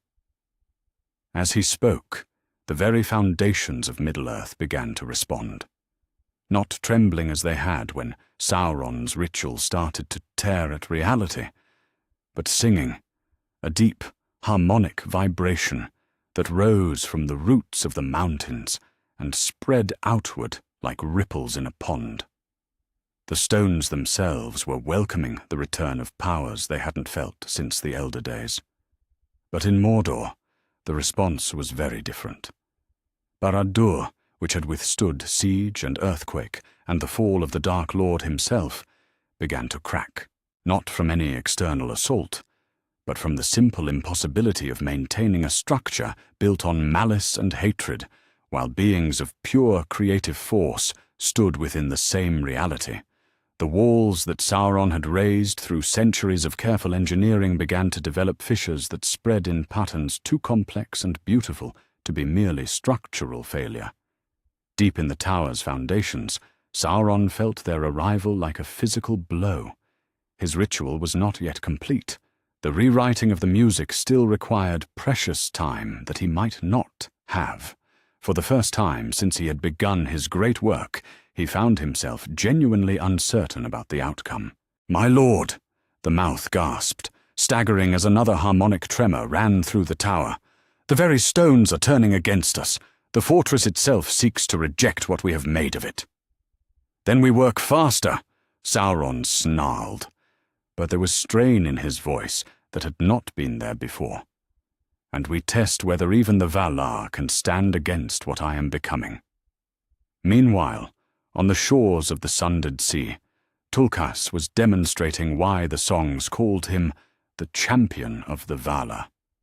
He reached out with one hand, and his fingers closed not around any physical object, but around something far more abstract, the very concept of evil as it existed in Middle-earth. What he grasped was not a thing but an idea made manifest, the principle that suffering could be valuable for its own sake, that destruction could be beautiful, that the strong had the right to dominate the weak simply because they could. And he began to wrestle with it. The battle that followed was not something that could be easily seen or understood by mortal eyes. Tulkas was not fighting an enemy in any conventional sense, but rather grappling with a fundamental philosophical position and attempting to prove, through pure physical contest, that it was wrong. Each movement of the struggle sent shock waves through the foundations of reality, but these were not destructive forces. They were clarifying ones, making the distinction between good and evil clearer and sharper than it had ever been. "Evil is not strong," Tulkas said, his voice carrying to every corner of Middle-earth as he wrestled with forces that existed more as concepts than creatures. "Evil is the absence of strength. It is the choice to take rather than create, to destroy rather than build, to dominate rather than serve. And absence cannot defeat presence." With a motion that seemed almost casual, he threw the abstract enemy he had been grappling with into the void beyond the borders of the world. The effect was immediate and visible. Across Middle-earth, creatures that served darkness, not from malice, but from corruption, began to remember what they had been before shadow touched them. Orcs looked up from their labors and felt confusion about why they were performing them. Trolls stopped mid-rampage and stared at their own hands as if seeing them clearly for the first time. It was then that Orome raised his horn. The Valaroma had not sounded in Middle-earth since the Elder days, and its voice was like nothing that currently existed in the world. It was the call of every hunting horn that had ever been blown, but also more, the voice of wild places calling to the spirits of those who remembered freedom, the sound of every forest path that had ever led to adventure, the music of wind through trees that had never known the touch of corruption. Every free creature in Middle-earth heard it, and understood that the time for hiding was over. In the Shire, hobbits who had spent their lives avoiding anything larger than a moderate adventure found themselves reaching for walking sticks and wondering if they were too old to answer a call to heroism. In Rohan, horses that had been grazed peacefully in meadows raised their heads and began to move toward Gondor without any guidance from their riders. In every forest, every mountain range, every hidden valley where creatures of goodwill had taken refuge from the darkness, that call was heard and answered. But perhaps most dramatically, in the depths of Moria, something that had slumbered in shadow for centuries suddenly stirred in genuine terror. The Balrog of Morgoth, last of the great demons of the Elder Days, had felt secure in its deep refuge. It had driven out the dwarves, had claimed the ancient halls as its domain, had grown comfortable in the knowledge that it was likely the most powerful individual creature remaining in Middle-earth. The arrival of the Valar changed that calculation entirely. Through miles of stone and shadow, the Balrog felt the presence of Tulkas. Not just a Valar, but the Valar whose particular domain was the defeat of creatures exactly like itself. It remembered, with the perfect clarity that immortal beings possessed, the War of Wrath, and what had happened to Balrogs who had faced the champion of the Valar in open battle. For the first time since the fall of Gondolin, the Balrog fled. It poured itself through the deepest passages of Moria like living flame seeking escape, not toward Middle-earth's surface, but down, always down, seeking caverns so deep that even the authority of the Valar might not reach them. Behind it, the halls that had echoed with its presence for centuries began to change, darkness lifting, ancient dwarvish lamps rekindling themselves, the very stones beginning to sing with harmonies they had learned when Orly first taught the dwarves to work with living rock. But the most profound changes were happening in places where the shadow had poisoned the very soil. In Mordor itself, where nothing wholesome had grown for centuries, green shoots began to appear, not struggling up through poisoned earth, but emerging easily, as if the land itself was remembering how to nurture life. The air, which had been thick with the reek of industry and corruption, began to clear, carrying instead the scent of rain and growing things. In the Shire, where Tom Bombadil's influence had already begun the process of healing, the restoration accelerated beyond anything the hobbits had imagined possible. Fields that had been worked for generations without ever quite reaching their potential suddenly bloomed with a fertility that spoke of soil, blessed by powers who had taught the first farmers how to coax abundance from the earth. Even in distant Rhûn and Harad, where the influence of darkness had held sway for so long that many inhabitants had forgotten there could be any other way to live, change began to stir. Not political change, that would take time and choice, and the slow work of mortals deciding what they wanted their societies to become, but something deeper. The very land began to whisper to its people that there were alternatives to the despair and cruelty that had seemed eternal. Standing on the shores where the sea had parted to announce their coming, Tulkas and Orome surveyed the beginnings of what their presence was making possible. "It is good to be home," Tulkas said simply, "and long past time," Orome replied. "We should never have left them to face such darkness alone." Behind them, Ulmo began to gather the waters back together, but slowly, gently, giving every creature that lived in the sea time to adjust to the changes that divine intervention was bringing to their world. The ocean that reformed was not quite the same as the one that had parted. It was cleaner, more alive, more aware of its role in the great work of keeping Middle-earth in balance. From every corner of the realm, the free peoples looked toward the place where the Valar had revealed themselves, and felt something they had not experienced since Sauron's declaration of war against creation. Hope that was not desperate, but confident. Hope that was based not on wishing for impossible rescues, but on the absolute certainty that the creators and guardians of the world had returned to claim what was theirs. The stage was set for the final confrontation. Sauron, in his transformed state, commanded power that could rewrite the laws of reality. But arrayed against him now were the Valar themselves, no longer constrained by the limitations they had imposed on themselves, no longer willing to work through intermediaries and subtle influence. The war for the soul of creation was about to begin in earnest. Chapter 9. The Song of Resistance. The battle began in a place that was not quite a place. Sauron's assault on the music of creation had torn open a space between the physical world and the fundamental forces that governed it. A realm where thoughts could take on weight, where emotions had color, where the mathematical principles underlying reality became visible as flowing rivers of light and shadow. Tom Bombadil stepped into that space first, not because he was the strongest or the most divine, but because he was the oldest. His consciousness had been present when the first notes of the music were sung, and he remembered how the harmony was supposed to sound before discord had ever been introduced.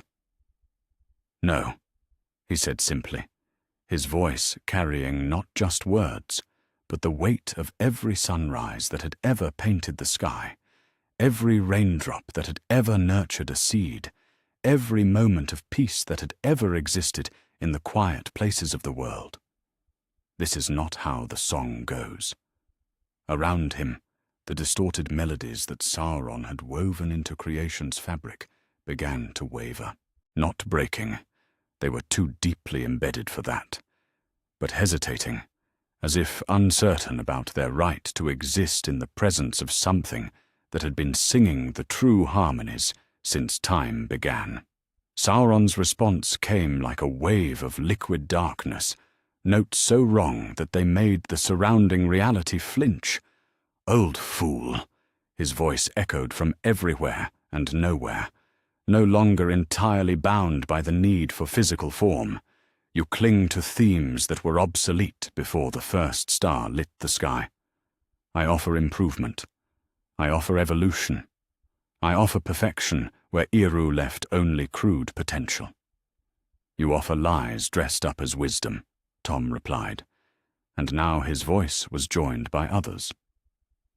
Manwë arrived first among the Valar, his presence bringing with it the voice of every wind that had ever blown.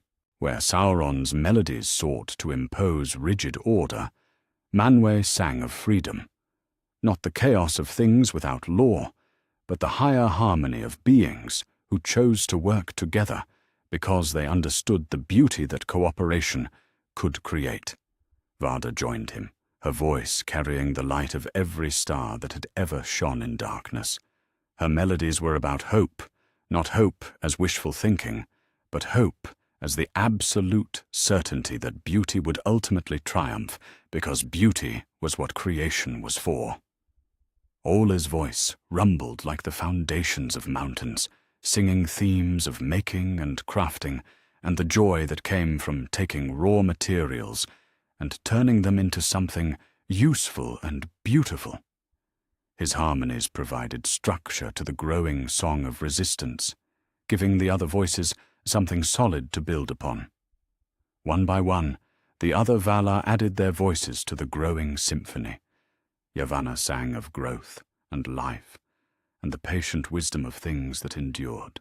Ulmo's voice was the sound of rain and rivers, and the deep places of the sea.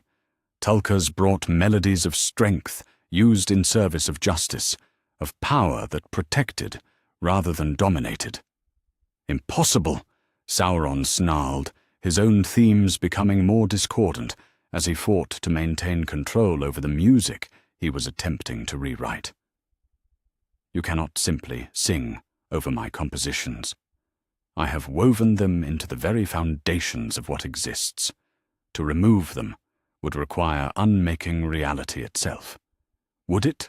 asked a new voice, and Eomer stepped into the space between realities. The Herald of Manwë carried with him something that made Sauron's carefully constructed melodies tremble, a conductor's baton made not of any physical material, but of pure authority. "You speak of foundations," Eomer continued, raising the baton, "but you misunderstand what foundations are. They are not rigid structures that can never be changed. They are the deepest principles of harmony, the most basic agreements about what creation is for, and those principles can be strengthened, clarified, made more beautiful." He began to conduct. What followed was not a battle in any sense that could be easily described. It was more like a vast musical argument, where each side attempted to prove their point not through force, but through beauty, not through destruction, but through the creation of melodies so compelling that reality itself would choose to follow them.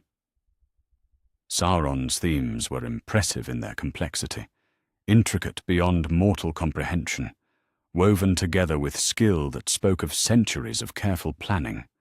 They promised order, efficiency, the elimination of suffering through the simple expedient of eliminating choice. They were seductive in their logic, compelling in their ruthless consistency, but they were also fundamentally hollow. Against them, the Valar sang harmonies that had been refined through ages of creation and guidance and love. Their melodies did not promise the elimination of difficulty, but they offered something more valuable, the assurance that every struggle would have meaning, every sacrifice would be remembered, every act of love would echo through creation forever. And then, from the physical world that surrounded this space of pure music, other voices began to join. Aragorn's voice came first among the mortals, carrying with it the weight of kingship, accepted not for power but for service. His melody was about responsibility, the choice to take upon oneself the burden of caring for others, even when that caring was difficult and thankless, and likely to end in grief. Arwen's voice blended with his, singing of love that endured across centuries and species, of the choice to embrace joy even knowing it would end, of the decision that beauty was worth preserving even at the cost of one's own immortality. Legolas added harmonies of friendship that transcended ancient prejudices, of the discovery that former enemies could become closer than brothers when they chose to see past surface differences to the souls beneath. Gimli's voice carried themes of loyalty and craftsmanship, and the kind of courage that showed itself not in great gestures, but in the daily choice to do what was right regardless of the consequences. From every corner of Middle-earth, voices began to join the growing symphony. Hobbits in the Shire sang of the value of simple pleasures, of gardens tended with love, of the courage that showed itself in small acts performed without expectation of recognition. Elves in Rivendell and Lothlorien added melodies of memory preserved across ages, of wisdom gained through long experience, of beauty created not for profit, but for its own sake. Even the awakened land itself began to sing, the voices of rivers and mountains, of forests and grasslands, of every living thing that had ever drawn breath in Middle-earth, joined in harmonies that spoke of the deep contentment that came from existing in accordance with one's true nature. "No," Sauron said again, but now there was uncertainty in his voice. His melodies, which had seemed so overwhelming when they stood alone against scattered opposition, were being systematically overwhelmed by harmonies that worked together instead of competing for dominance. The battle within the music began to manifest in the physical world as reality storms that swept across Middle-earth. In some places, time flowed backward for minutes at a time, allowing those who had died in the war to speak final words to their loved ones. In others, the boundary between dreams and waking became permeable, and people found themselves able to step into their most cherished hopes and see them become temporarily real. In Minas Tirith, flowers bloomed that had never existed before, hybrids of every beautiful plant that had ever grown, their petals showing colors that had no names because mortal eyes had never seen them. In Rohan, horses grew wings for brief moments and took their riders on flights that revealed the true scope and beauty of the lands they protected. But most dramatically, in Mordor itself, the very stones began to remember what they had been before Sauron's influence had twisted them. For brief moments, the ash wastes became green fields, the polluted streams ran clear and sweet, and the very air carried the scent of flowers instead of industry and decay. "This cannot stand," Sauron declared, pouring more of his transformed essence into his assault on the music. "I have transcended the limitations that bound me. I am no longer merely a Maya. I am a new principle of existence itself." "Are you?" Tom Bombadil asked, and now his voice carried undertones of something that made even the Valar pause in recognition. "Or are you simply the same old tune of selfishness and pride, played louder and in a different key?" The question hung in the space between realities, and for the first time since his ritual had begun, Sauron found himself genuinely uncertain about the answer. His melodies, which had seemed so innovative and revolutionary, began to sound familiar in an uncomfortable way. The themes he was weaving into creation were not new. They were variations on the same discordant notes that Melkor had introduced in the beginning. They promised power and control, and the right to reshape reality according to personal desire, but underneath all the complexity and sophistication, they were still just expressions of the ancient belief that existence existed to serve the self, rather than the other way around. All this elaborate ritual, Yonwe said, his conductor's baton now moving in patterns that bound Sauron's chaotic themes into increasingly constrained forms. All this careful rewriting of creation's laws, all this transcendence you claim to have achieved, and in the end you are singing the same song Melkor sang in the beginning, the song of "I want, therefore I should have." Around them, the music of creation began to reassert its original themes, not by drowning out Sauron's contributions, but by placing them in context, showing them to be exactly what they were, temporary discordances that served to make the overall harmony more beautiful by contrast, destined to be resolved into the greater melody whether they chose to cooperate or not.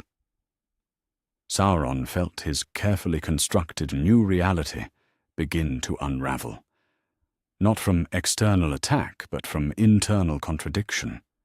His melodies could not sustain themselves when placed in harmony with the deeper themes of creation, because they had been designed not to blend but to dominate. And dominance, it turned out, was not actually a stable principle upon which to build a universe. For the first time in millennia, the Dark Lord who had declared war upon creation itself began to experience something he hadn't felt since his very first rebellion against the music: doubt. The song of resistance was working, and he was beginning to understand that his most carefully laid plans had been systematically outmatched not by force, but by something far more dangerous to his purposes. The simple, stubborn insistence that beauty and love and hope were worth preserving, no matter the cost. The final movement of the cosmic symphony was about to begin. Chapter 10. The Eru Gambit. In the space between realities where the music of creation could be touched and shaped, Sauron made his final, desperate gambit. He had felt his carefully woven melodies being systematically unraveled by the combined voices of Valar and Maiar, mortals and immortals, the very stones and trees of Middle-earth itself. His themes, which had seemed so innovative and powerful when they stood alone, were revealed to be hollow variations on ancient discordances when placed in harmony with the deeper songs of creation. But Sauron had not transcended his Maiar nature and severed his connection to Morgoth, only to be defeated by superior harmonies. If he could not win through the complexity of his compositions, then he would strike at the source of all music itself. "Enough," he said, and his voice now carried a resonance that made the fundamental forces of reality tremble. "You sing the old songs, follow the old patterns, serve the old master. But what if there were no master? What if the music itself could be freed from the tyranny of its original composer?" The space around him began to change, not just bending to his will, but actually unmaking itself. Where he focused his attention, the mathematical principles that governed existence simply ceased to function. Gravity became optional. Time started flowing in directions that had no names.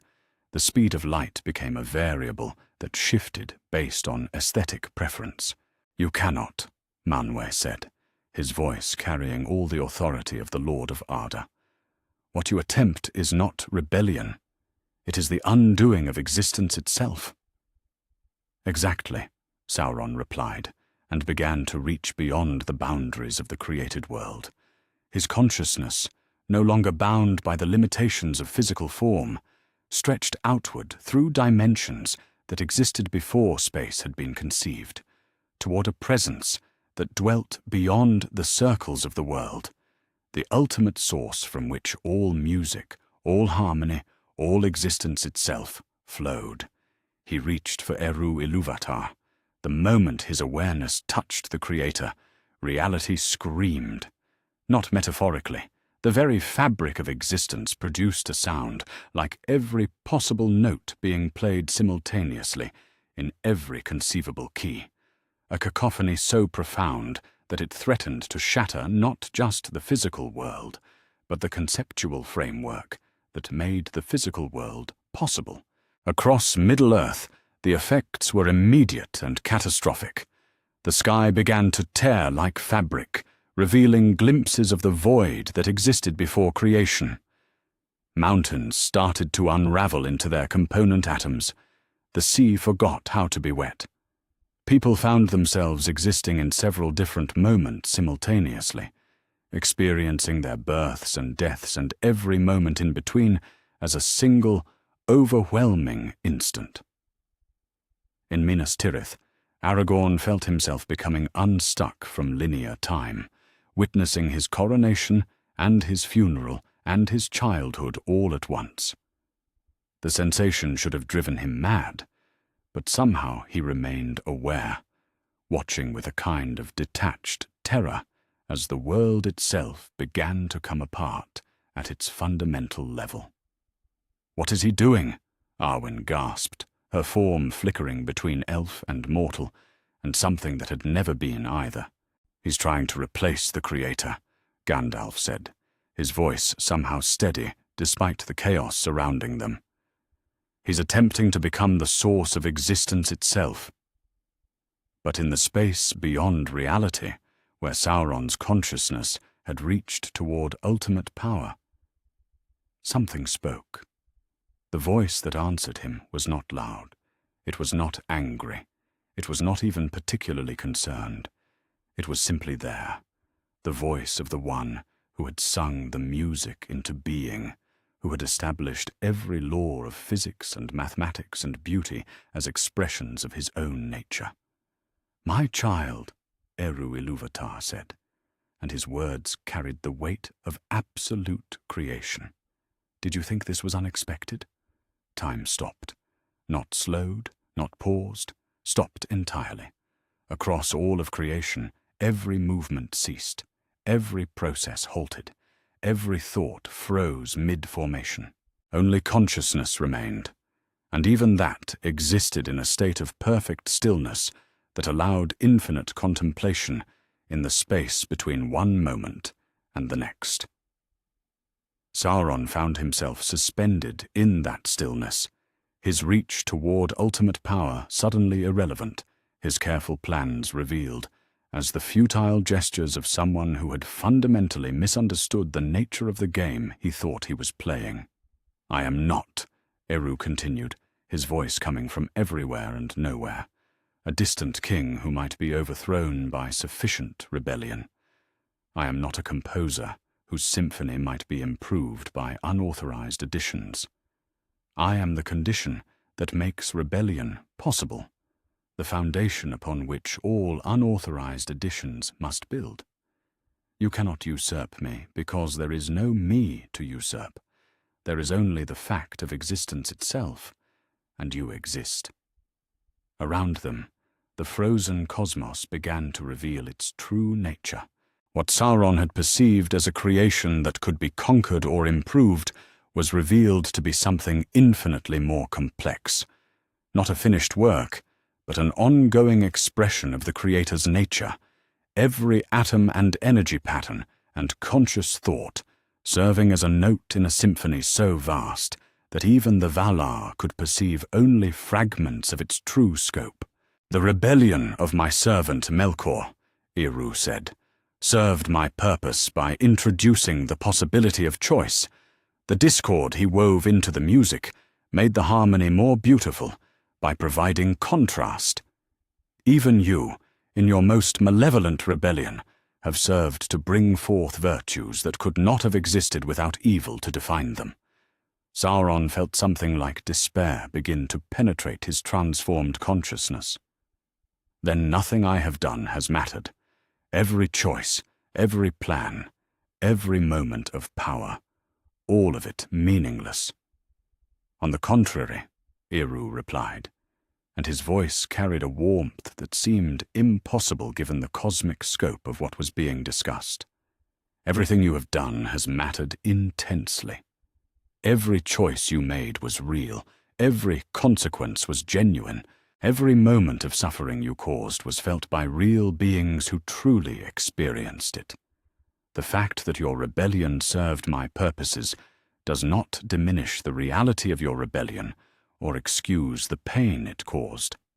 The Creator's presence shifted, becoming more focused, more intimate, as if the source of all existence was having a personal conversation with one small part of itself that had chosen to go astray. You have played your part in the greater symphony, but your part is not the whole symphony.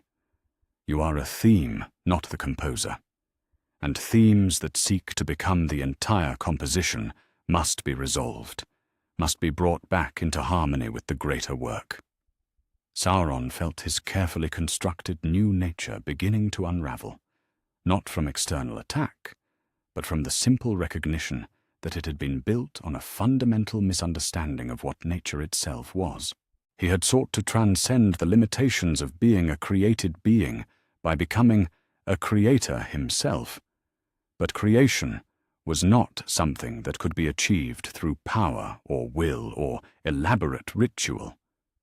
Creation was the continuous expression of the Creator's being, and you could no more become the Creator than a word could become the speaker who spoke it. "What happens now?" he asked, and for the first time in millennia, his voice held no trace of malice or ambition, only the exhaustion of someone who had finally understood the futility of everything he had been striving for. "Now," Eru said, "you are offered the choice that every created being must eventually make. You may continue to fight against your own nature, seeking to be what you were never meant to be, growing ever more distorted and separated from the source of your existence. Or you may accept what you are, a being created to reflect certain aspects of my nature, and find joy in fulfilling that purpose." Around them, creation held its breath, waiting for the answer. Sauron looked inward, examining what remained of his consciousness after centuries of transformation and rebellion. What he found there was not the Dark Lord who had dominated Middle-earth, not the servant of Morgoth who had corrupted kings and nations, not even the Maya who had served Aule in the beginning with genuine desire to create beautiful things.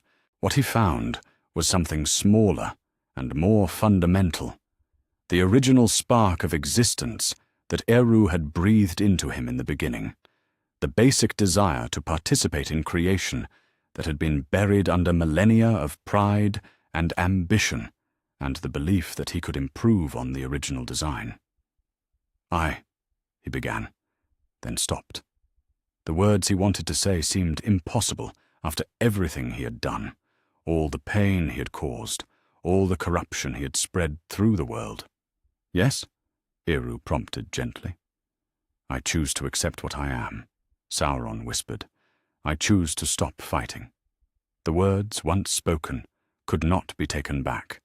They rewrote his very essence more thoroughly than any ritual or transformation he had attempted. The power he had stolen, the authority he had claimed, the elaborate structures of malice and dominion he had built, all of it simply fell away, revealed as unnecessary burdens he had imposed upon himself. What remained was still recognizably him, but him as he had been meant to be from the beginning, a Maya of Aula, a servant of creation, a being whose joy came from making beautiful things in harmony with the greater design. Time began to move again. Across Middle-earth, reality reasserted itself with gentle precision. The torn sky healed, revealing stars that shone more brightly than they had in centuries. The mountains remembered their proper shapes. The sea recalled the joy of being wet. People found themselves existing in single moments again, but moments that seemed somehow richer and more meaningful than they had before. In the space between realities, where the cosmic battle had been fought, the music of creation resumed its natural flow. The themes that Sauron had introduced, themes of discord and rebellion, and the questioning of fundamental assumptions, were still there, but they were now resolved into the greater harmony, adding complexity and depth to the overall composition without threatening to overwhelm it.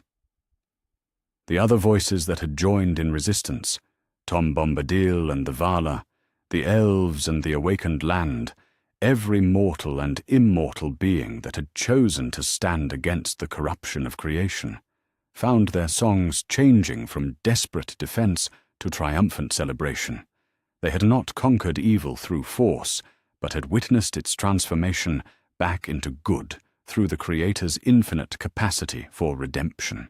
"It is finished," Eru said, his voice now clearly audible to every conscious being in creation. "The rebellion that began with the music itself has been resolved. The discord that seemed to threaten the harmony has been revealed as part of the harmony. The choice between good and evil has been offered to every being, and those who choose good will find joy, while those who choose evil will find exactly what they have chosen." In Minas Tirith, Aragorn felt the presence of ultimate authority fade back beyond the circles of the world, leaving behind a creation that was somehow both exactly the same as it had always been, and utterly transformed. The sun looked the same, but its light seemed warmer. The stones of the city were unchanged, but they hummed with barely audible harmonies. People looked the same, but their eyes held a depth that spoke of having glimpsed something vast and beautiful and eternally meaningful. "What happened to him?" Arwen asked. "To Sauron?" Gandalf, whose staff now blazed with light that seemed to come from the two trees themselves, smiled with something that looked like joy mixed with relief and perhaps a touch of amazement. "He remembered who he was supposed to be," the wizard said, "and chose to become that instead of what he had made himself. In the end, that is all any of us can do." The war for creation was over. Not because evil had been destroyed, but because it had been given the choice to stop being evil, and had, in a moment of ultimate clarity, chosen to accept that offer. And across all the vast reaches of Middle-earth and beyond, the music played on, richer now for having incorporated even rebellion and corruption into its endless, beautiful complexity. Chapter 11. The Binding of Melkor's Shadow. In the aftermath of Eru's intervention, as Sauron accepted his redemption and the music of creation resumed its proper harmonies, a deeper truth began to reveal itself. The redeemed Maya, who had once been the Dark Lord, stood in the space between realities, his essence restored to what it had been before. Pride and corruption had twisted him into something unrecognizable. But as he examined his transformed nature, he made a discovery that sent ripples of understanding through every conscious being present. "The power," he said, his voice now carrying the clear tones of wonder rather than malice. "The power I thought I had gained, that I believed made me mighty enough to challenge creation itself. None of it was truly mine." Tom Bombadil, still present in that place where the music could be touched directly, nodded with the gravity of someone who had suspected this truth for a very long time. "No, old friend, it never was. Tell them what you have discovered." Sauron, though that name no longer fit what he had become, looked toward the assembled Valar with something like amazement. "Everything I accomplished, every victory I claimed, every moment I thought myself mighty enough to stand against the powers themselves, it was all borrowed strength, drawn through the connection I shared with my former master, channeled from his rebellion against the music itself. The implications of this revelation struck the gathering like a thunderbolt. Manwe, Lord of Arda, was the first to give voice to what everyone was realizing. Morgoth, he said, the name carrying both grief and terrible recognition. Even in the void, even bound beyond the doors of night, he has been feeding power to his servant. The connection between them was never truly severed. Mandos, whose domain included the final fate of all created beings, spoke with the weight of absolute authority. This explains much that we could not understand. How Sauron could return so quickly from seeming destruction. How his power could grow to threaten even our direct intervention. He was not drawing solely on his own essence, but on the accumulated malice of the first and greatest rebel against creation. The redeemed spirit that had been Sauron bowed his head. I believed myself to be surpassing my master, becoming something greater than he had ever been. In truth, I was merely the latest expression of his will, a puppet dancing to melodies he had composed in the void between the stars. Varda, whose light had illuminated the darkness since the world's beginning, raised her hand, and the starlight that surrounded her took on new patterns, configurations that revealed the hidden connections between things, the invisible threads that bound related powers together. "Look," she said, and everyone present could see what she had made visible. Stretching from the redeemed Maya to a place beyond the boundaries of creation itself, a cord of absolute darkness pulsed with malevolent energy. It was thin now, weakened by Sauron's redemption and choice to abandon rebellion. But it was still there, still connecting the two greatest enemies of creation, still allowing the influence of ultimate evil to touch the world they had worked so hard to protect. "As long as that connection exists," Tulkas said, his voice carrying all the authority of the champion of the Vala, "neither of them can be truly contained. Morgoth remains able to project his will into our reality through his servant, and Sauron, despite his redemption, remains vulnerable to being drawn back into rebellion by the pull of that ancient bond." "Then we sever it," Orome declared. "We cut the cord and cast both of them into the void, where they can trouble creation no more." "Can we?" Orle asked quietly. "Such a binding would require not just our combined will, but the consent of Eru himself. We speak of altering the fundamental structure of existence, of changing the relationship between created beings that has existed since the music began." The answer came not in words, but in a presence that filled the space between realities. The same consciousness that had spoken to Sauron directly, now making its will known to all present. Eru's consent was given without reservation. Mandos, Lord of the Dead and Keeper of the Houses of the Slain, stepped forward.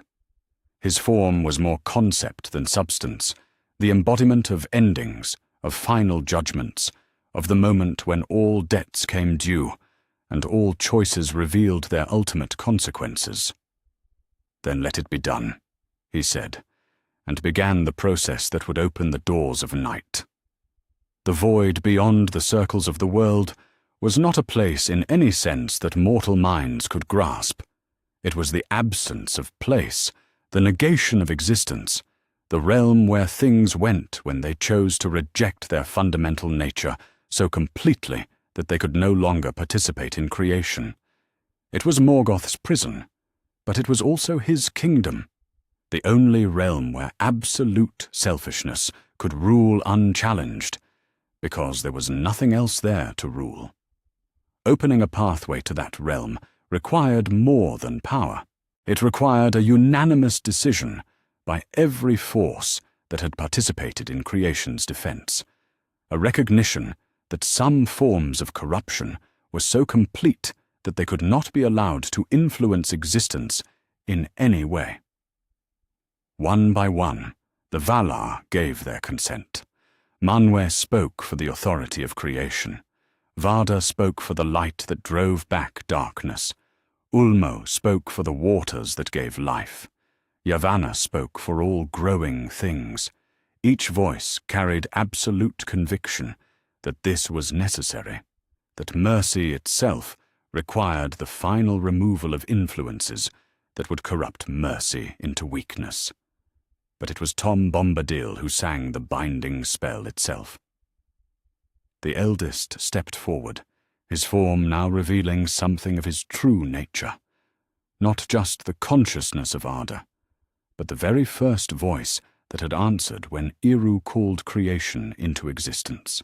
His song was older than the music of the Ainur, deeper than the foundations of the world, carrying the authority of something that had been present at the very beginning of everything. By the power that sang the first note of creation, he sang, his voice harmonizing with itself in impossible ways.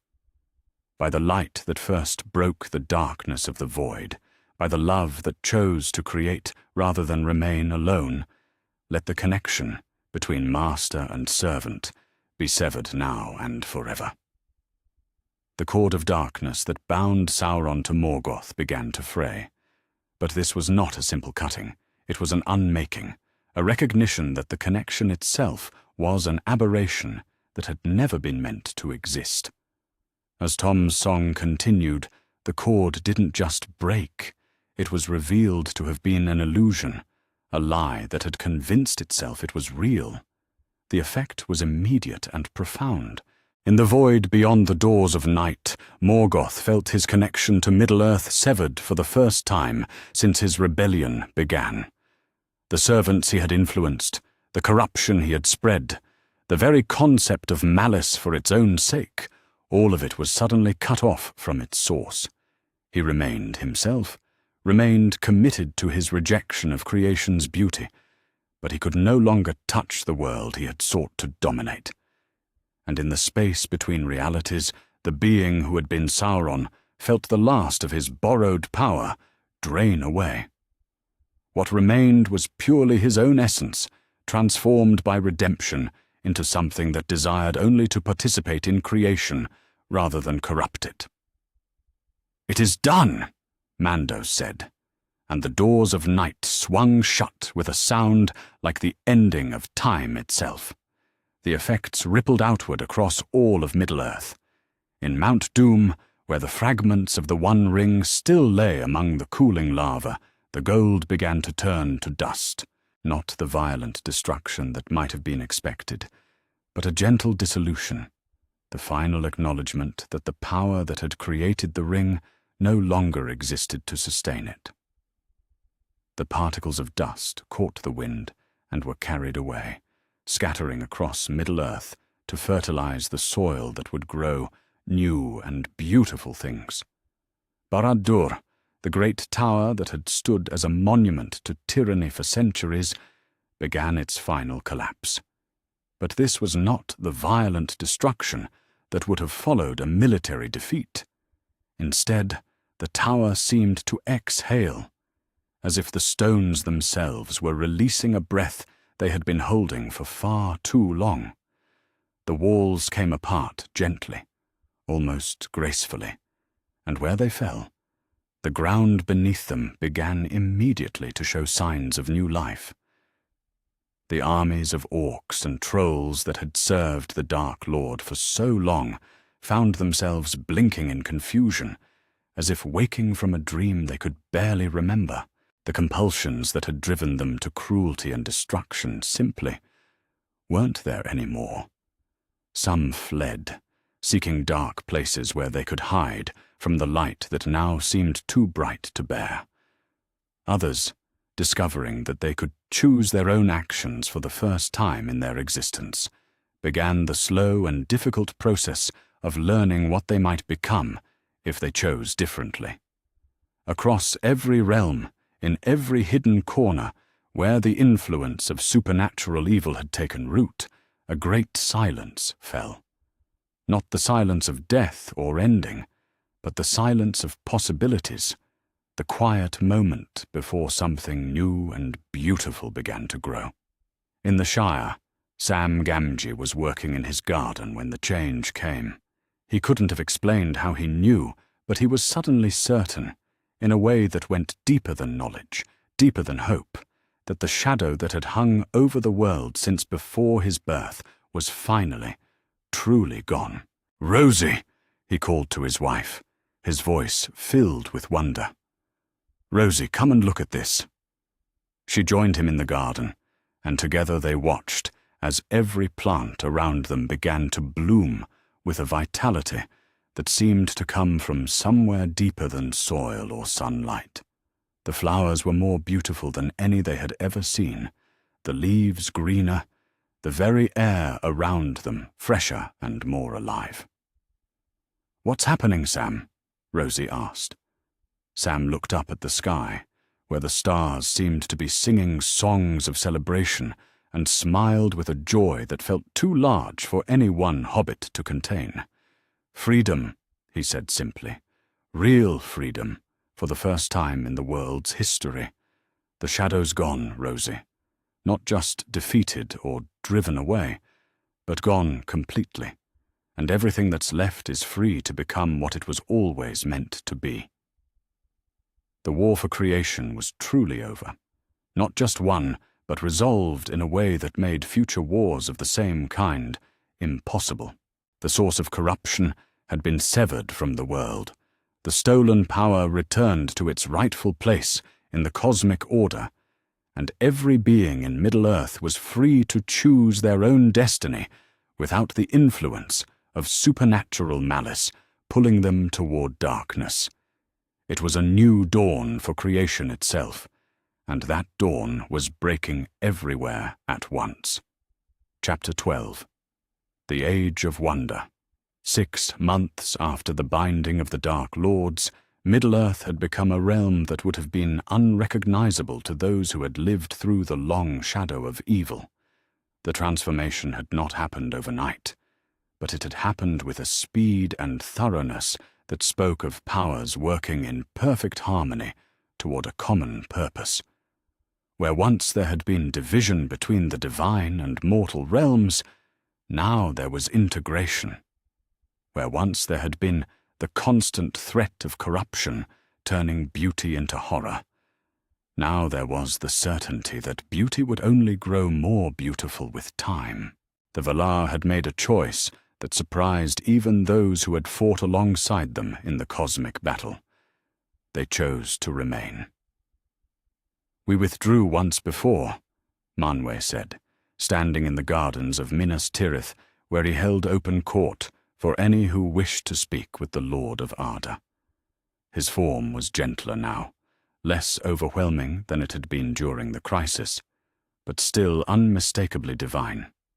"We told ourselves it was for the good of the children of Eru, that they needed to find their own way without our direct guidance. But in doing so, we left them vulnerable to influences we should never have allowed to take root." Around him, people from every corner of Middle-earth came to ask questions, seek wisdom, or simply to experience what it was like to stand in the presence of one of the powers who had shaped the world. Farmers from the Shire brought their children to receive blessings for their crops.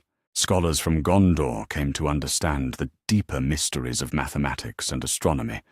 Even former servants of the enemy, still struggling to understand their newfound freedom, were welcomed and given guidance on how to build lives based on choice rather than compulsion. "This is how it was always meant to be," Varda said, her starlight forming constellations in the air above the courtyard that told stories of hope and wonder. The Valar and the children of Eru working together, each contributing their unique gifts to the great work of creation. Meanwhile, in what had once been the old forest, but was now something far more wonderful, Tom Bombadil was creating spaces where mortals could experience the music of creation directly. These were not grand temples or elaborate constructions, but simple clearings where the barrier between the physical world and the underlying song had been made permeable. Here, a hobbit could sit quietly and hear the melody that had shaped the very atoms of their being. A child could listen to the harmony that governed the growth of flowers. A lover could understand the counterpoint that made two separate beings into something greater than either could be alone. "Listen," Tom said to the small group gathered around him. Men and elves and dwarves and hobbits, all sitting together in perfect harmony. "Don't try to understand it with your minds. Let your hearts hear what was sung into existence when you were first conceived in the music." The response was always the same: wonder, joy, and the sudden certainty that they were part of something infinitely larger and more beautiful than they had ever imagined. People left these sessions with tears in their eyes and songs on their lips, carrying melodies that would heal and inspire everyone who heard them. In what had once been Rivendell, Glorfindel had established something entirely new, a realm where elves and men learned together under the direct guidance of beings who had witnessed creation itself. The reborn elf lord stood at the center of a vast library that seemed to exist in several dimensions at once, its shelves containing not just books, but crystallized experiences, preserved memories, and concentrated wisdom that could be absorbed directly into the consciousness of any serious seeker. Here, a young human scholar could spend an afternoon learning from the stored experiences of Elrond's counselors. An ancient elf could discover new perspectives by seeing their accumulated wisdom through mortal eyes that understood the urgency that immortals sometimes forgot. "Knowledge shared is knowledge multiplied," Glorfindel explained to a mixed group of students, mortals whose natural lifespan measured in decades, working alongside immortals who had seen millennia pass. When we learn alone, we are limited by our own perspective. When we learn together, we begin to see creation as it truly is. A vast collaboration, where every viewpoint adds something valuable to the whole. The results were immediate and remarkable. Innovations that might have taken centuries to develop were achieved in months. New forms of art emerged that combined the urgency of mortal creativity with the refined technique of immortal practice. Technologies were developed that worked in harmony with the natural world rather than in opposition to it, guided by beings who could see the long-term consequences of every choice. High above all this activity, the Eagles had transformed from secret servants of divine will into open messengers between the various realms of existence. Gwaihir could often be seen carrying correspondence between Tanicatil and Minas Tirith, bringing messages from Manwë to Aragorn that helped coordinate the peaceful transition to a world where divine authority was visible and accessible. Landroval served as a courier between the various centers of learning, ensuring that discoveries made in one location were quickly shared with scholars everywhere. Menildor had become a favorite of children throughout Middle-earth, delighting them with flights that carried them above the clouds so they could see their world from the perspective of the sky itself. "We were always meant to bridge the gap between earth and heaven," Gwaihir explained to a group of young people who had asked him about his role. "Now we can do so openly, helping everyone understand that there is no real separation between the divine and mortal realms, only different aspects of the same beautiful reality." The integration of divine and mortal had effects that went far beyond the immediately visible. In the workshops of Gondor, smiths found themselves able to create alloys that had been theoretical impossibilities, guided by Orly himself, who taught them to hear the songs that different metals sang and to blend them in harmonies that produced materials stronger and more beautiful than anything that had existed before. Farmers discovered that plants could be encouraged to grow in new and wonderful ways when they understood the melodies that governed growth and nutrition. Even the most mundane activities, cooking, cleaning, building, became forms of art when performed by people who could hear the underlying music that made all creative work possible. Magic and technology ceased to be separate categories. They were revealed to be different expressions of the same fundamental principles. The application of knowledge and will to shape reality in accordance with beauty and purpose. A watermill could be powered by both the flow of a stream and the conscious cooperation of the water spirits who delighted in useful work. A message could be sent across great distances by combining mechanical ingenuity with the willingness of wind spirits to carry words wherever they needed to go. At the center of all this transformation stood Aragorn, but his role had evolved far beyond that of a traditional king. He was now the High Steward of Middle-earth, serving not as a ruler who imposed his will on others, but as a coordinator who helped ensure that the various centers of learning and creation worked together in harmony. His throne room in Minas Tirith had become a place where representatives from every realm, mortal and immortal, divine and terrestrial, came to share information and coordinate their efforts. "I rule nothing," he explained to a visiting delegation from distant Harad, who had come to understand how Gondor had transformed so completely in such a short time. "I serve as a focal point for the will of the people, helping to ensure that the choices made in one place complement rather than conflict with the choices made everywhere else. True authority comes not from the power to compel, but from the wisdom to harmonize." The transformation was perhaps most visible in the far corners of Middle-earth that had been touched by darkness for so long that many had forgotten they could be anything else. In what had once been Mordor, vast gardens now bloomed where the ash wastes had been. Former orcs, given the freedom to choose their own nature, had discovered a talent for nurturing growing things that astounded everyone who witnessed it. They worked alongside Ents and human farmers, their intimate knowledge of the land's deep places making them invaluable partners in the great work of restoration. The Lonely Mountain had become a center of craftsmanship, where dwarves worked openly with elves and the Maiar of Orle's following, creating works of beauty that incorporated the best insights of all three peoples. Dale had grown into a city of scholars and artists, its universities attracting students from every corner of the known world. Even distant Umbar, once a haven for corsairs and enemies of Gondor, had become a center for exploration and trade, its ships now carrying not weapons and threats, but knowledge and wonders to lands that had been isolated for too long. But perhaps the most profound changes were happening in the quiet places, in the small communities where ordinary people were discovering what it meant to live without the constant underlying fear that had colored every previous generation. In the Shire, where the transformation had begun with Tom Bombadil's revelation, the changes were both subtle and profound.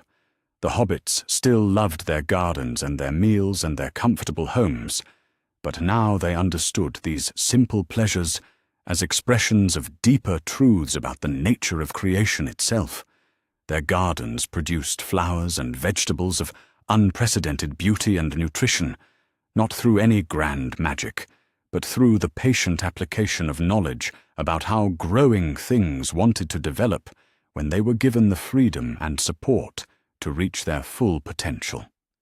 It was in the Shire that the story reached its natural conclusion, in a scene that would be remembered and treasured for generations to come. Sam Gamgee, now the mayor of Hobbiton and widely regarded as one of the wisest leaders in Middle-earth, despite his modest protests, was sitting in his garden with his children on a perfect summer evening. The sun was setting in colors that seemed more vivid and beautiful than any sunset in the world's long history, and the air was filled with the scent of flowers that had been bred to bloom in harmony with the music of creation itself. "Tell us about the song again, Dad," said young Frodo Gamgee, named for the hero who had helped save the world, but content to be a small hobbit in a peaceful garden. "Yeah, tell us how we can hear it," added Rose, who had inherited her father's love of growing things and her grandmother's practical wisdom. Sam smiled, remembering another evening years ago when he had listened to Tom Bombadil explain the mysteries of existence in words that somehow made perfect sense despite being completely magical. Now it was his turn to pass on that wonder to the next generation. "Close your eyes," he said gently. "Don't try to hear it with your ears. Listen with the part of you that knows the difference between what's right and what's wrong, the part that gets excited when you see something beautiful growing." The children closed their eyes and grew very still. Around them, the garden itself seemed to hold its breath, as if participating in this moment of education and wonder. "Do you hear it?" Sam asked softly. One by one, their faces lit up with amazement and joy. They were hearing it, the vast, complex, eternally beautiful song that had shaped them and everything around them, the melody that made stars shine and flowers bloom and hearts beat with love and hope, and the simple pleasure of being alive in a world where such things were possible. "It's everywhere," young Frodo whispered in awe. "It's in everything," Rose added, her voice filled with wonder.